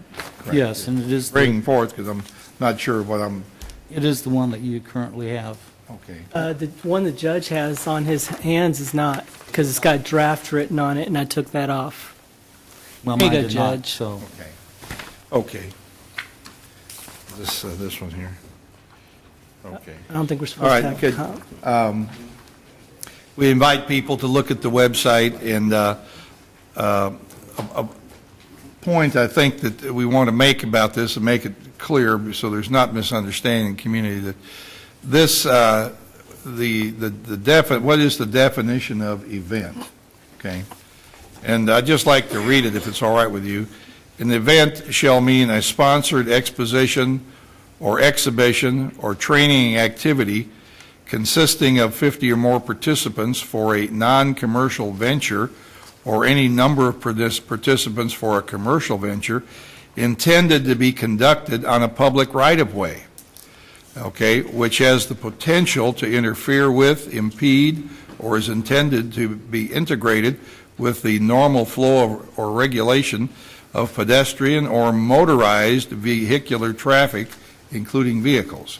So this event ordinance does not, apply to what would you call it, the Oldham County Day or Westport Days, or it's intended to address activities that happen on the public right-of-way, and rather than something off the right-of-way, correct? Judge, yes. And there are other things in there, such as an exception, such as ordinance does not apply to any incorporated city that employs its own full-time police department and the event is solely within their incorporated area. The incorporated city limit is defined as the boundary that is drawn the date of this ordinance goes into effect. Cities are solely responsible for the conduct and liability of an event that is held within its incorporated area. Therefore, Oldham County Day is not considered a part of this event. Arts in the Green, the farmers market, any of the things that occur here in the courthouse. If someone wants to have an event within Oldham County, whether it's a bicycle event, a horse-drawn carriages, or whatever, this is not covered by this. Well, in the county. You mean in an incorporated area? In the incorporated area. Well, Such the as city point of being LaGrange. is that if you are interested in this ordinance and the wording of it, please look at it on our website or refer to the newspapers. I'm sure we'll have good coverage of it, because I've noticed that it's been misunderstood to some extent. It hasn't even been issued yet. So let's try to all sure we know what we're talking about here when people respond. If we're having discussion on it, just to note, there was an article in the paper that made some comments about LaGrange. And although there's an exemption in here for LaGrange and Pee Wee Valley and those types of cities, but the mayor of LaGrange mentioned to me that several of the things that are in this ordinance, they already have rules on that in LaGrange. So we're not doing Point of order. anything new here. Judge, point of order, aren't we, we're not supposed to discuss this now, are we just, we're just presenting it and discussing it next time? Well, right. We'll have a discussion on it next time. Okay. So, all right, let's move on to our next item then. And this has to do with a grant agreement involving Oldham County Police Department and the Louisville Metro Police Department. And I'd like Chief Smith to come forward and brief us on the grant. Thank you, Judge. PSN stands for Project Safe Neighborhood. It is a funded program for the U.S. Attorney's Office. That money is used primarily for violent crimes and crimes with guns. We have applied for and have been approved for $16,000 for this upcoming year. There is no match to this money. It will be used as overtime funding for the police department, like I said, primarily for violent crimes and crimes that are committed with weapons.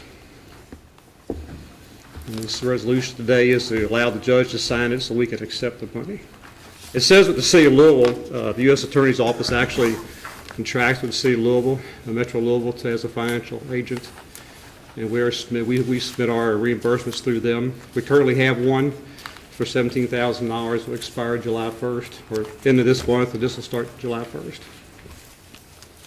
And as far as project, what do we actually do with the money? Well, last year, we used a considerable amount of money in a double homicide down on 18 Mile Creek Road. It was a violent crime with a weapon, obviously. We used money for investigate burglaries first degree, where weapons were taken. All in all, we're almost right, about $700 short of the $17,000 so far. I mean, it's an excellent source of money for us. It actually has come in it's really helped us out a lot, especially when we had that double homicide, because it was a massive scene, a lot of work, and we were able to apply all the overtime from that to this grant. Don't want to see that happen again, but it's good to have this money there if we need it. And like I say, there is no match to this money. It's straight reimbursement through the U.S. Attorney's Office, and we submit our bills to the city, and we get reimbursed through that. Okay. So, Judge? Any Magistrate Leslie? Are we just asking permission to have the judge sign this? Yes, sir. That's all we're asking. Need a motion Yes, sir. from you? Motion is so made. Second.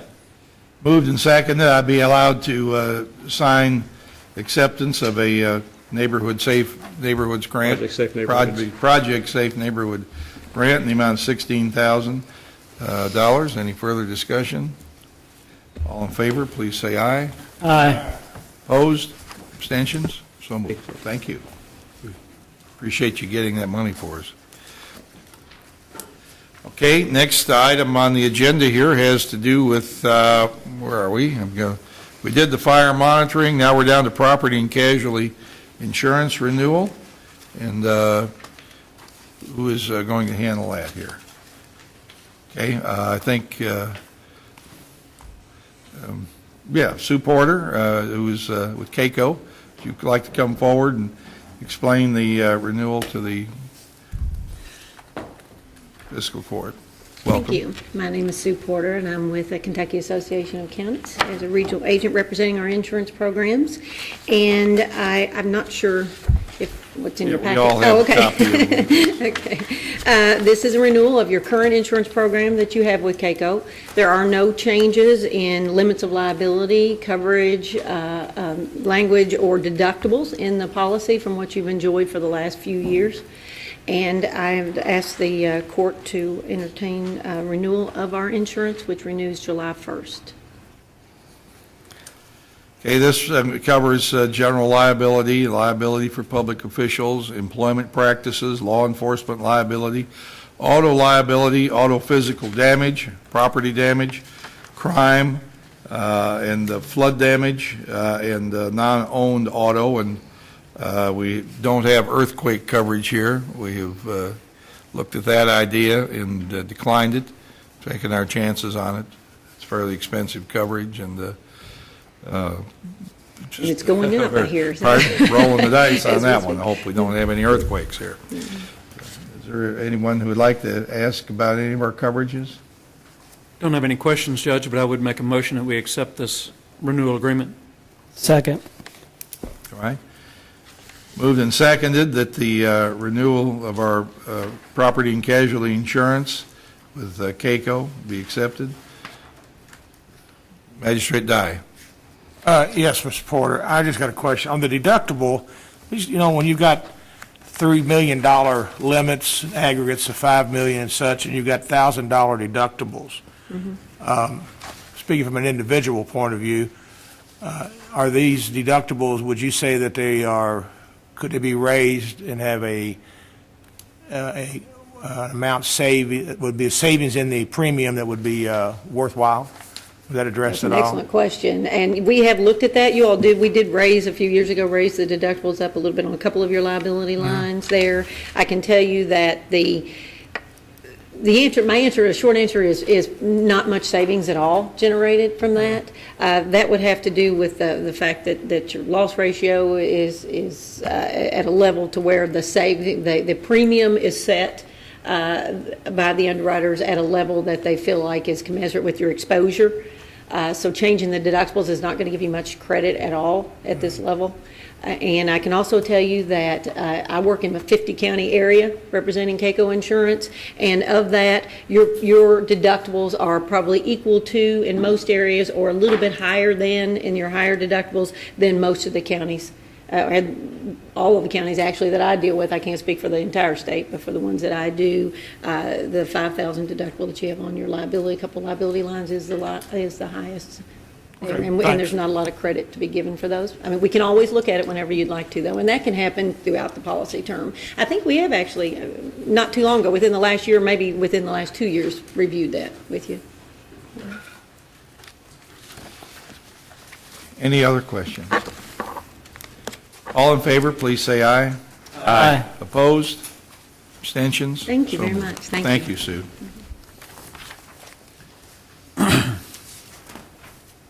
Next item under appointments and personnel. First item, I'd like to recommend the reappointment of Sammy Steele to the LaGrange Fire District Board for a term that would expire on June 30th of 2015. You recall Mr. Steele came on last year, and so he's only been on the board a year. I believe he's doing a good job, and I'd like to recommend him again for reappointment. Second? You're making it as a motion? I'm making this a Second. motion, yeah. Discussion? All in favor, please say aye. Aye. Next person I'd like to reappoint today is Mayor Bob Rogers to a term on the Pee Wee Valley Fire Board to expire on 6/30/2015. Judge, I'd like to make a recommendation, we reappoint Bob Rogers to the Fire Board. Second. Term to expire 6/30/2015. Second. Okay. Moved and seconded. Any discussion on that? Do we know anything about this fellow? Well, we know a little bit about him. He's doing a good job, and he's I was going to say holding everybody's feet to the fire, but that might not be the, I don't know. I just kidding. He's doing a good job for us there. Okay, all in favor, please say aye. Aye. Opposed? Abstentions? So moved. Next item is an appointment to the South Oldham Fire Department, and person I'd like to nominate there is Steve Nethery. Many of you know Steve. He's an insurance agent in Crestwood, has been for many years with the Stess Nethery and Associates. He's also the former manager of the IGA supermarket there years ago. A lot of people know Steve from there. He's a graduate of Bellarmine University and active in the Chamber of Commerce and the South Oldham, or St. Aloysius Parish and South Oldham Little League. I think he'll make an excellent member for the South Oldham Fire Department. Judge, I'd like to make a motion that we appoint Steve Netherly to the South Oldham Fire District Board, term to expire 6/30/2015. I second that. A discussion? All in favor, please say aye. Aye. Opposed? Abstentions? So moved. Now we're coming up to some personnel actions here, and Tina, would you like our Human Resources Manager, Tina Schaaf, to go through these, please?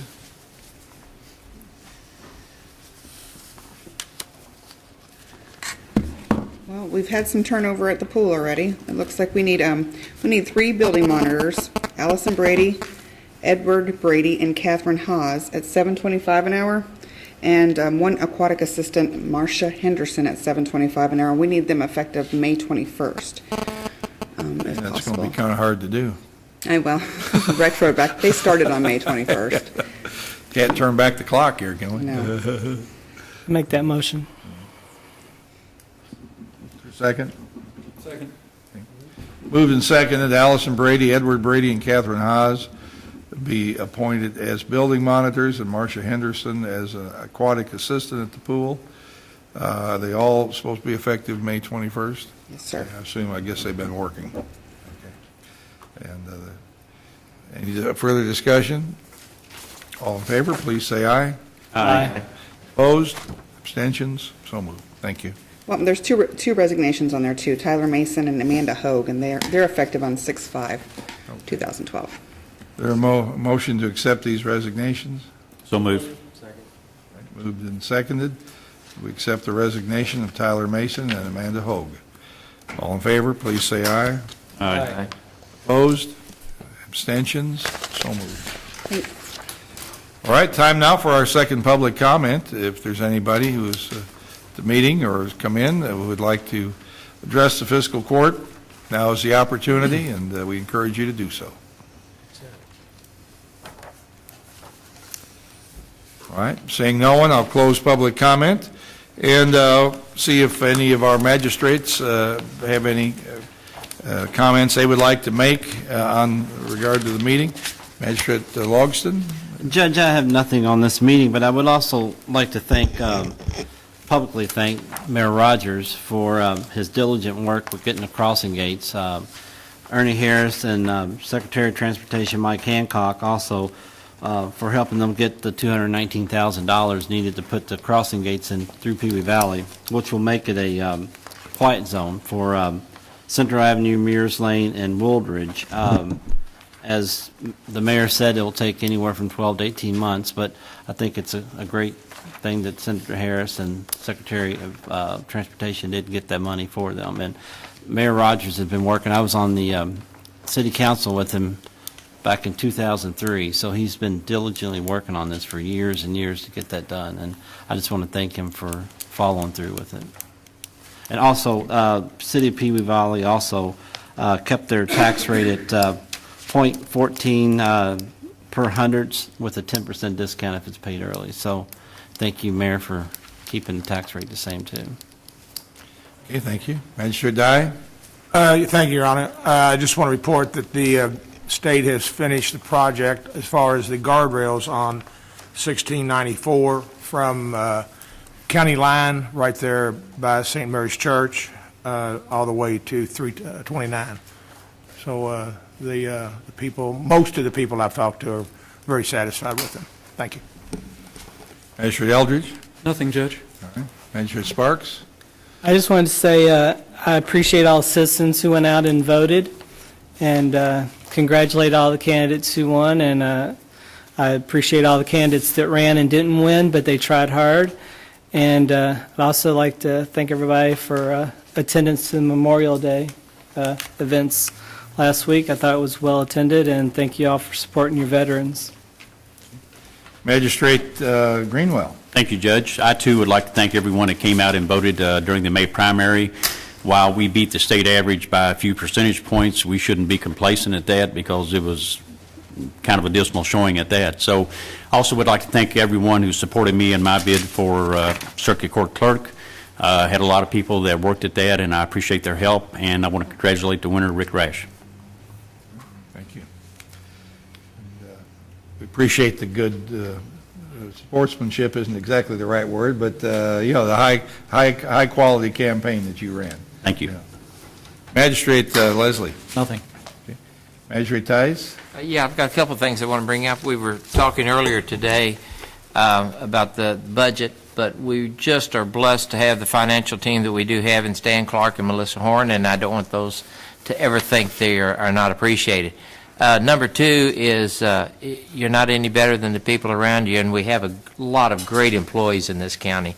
The building, Doug Johnson and Kenny and Carlos, they have the courthouse looking better than I think in my life, and that's a lot of years, in my lifetime that I've ever seen, and that's done by them and around our building here. So we just need to say thank you to them because it makes everything, it makes us all feel better, and we're not sure why. It just does. So thank you. Magistrate Likens? Nothing, Judge. Okay. Got just a couple of things. I mentioned earlier, Arts on the Green was a tremendous success this weekend in LaGrange, and we'd like to see them continue on and building, which they will, and thank everybody who participated in that. Our fire departments here had a great Crusade for Children run this year. I have the numbers here. Ballardsville raised $13,560. LaGrange, $30,004. North Oldham, $23,794. Pee Wee, $19,351. And South Oldham, $32,702. And Westport, $939. All those numbers add up to $120,350 raised by the Oldham County-based fire departments. Worthington, which is in Jefferson County but does certainly serve part of Oldham County, raised an additional $24,000. So hats off to all the people who stood out and accepted the donations, and thanks to everyone who gave the donations for helping children. The Oldham County Health Department is going to have a rabies clinic that you may want to know about. Residents can obtain low-cost rabies vaccinations, and they're also selling the license that's required for dogs in the county. This year's clinic is going to be coming up this coming Saturday. That's June 9th from 12 until 3 p.m. It's going to be at the Courthouse Square here in LaGrange. So if you need a rabies shot or a dog tag, get it this coming Saturday from 12 to 3. With that, is there a motion to adjourn? Second. All right, all in favor, please say aye. Aye.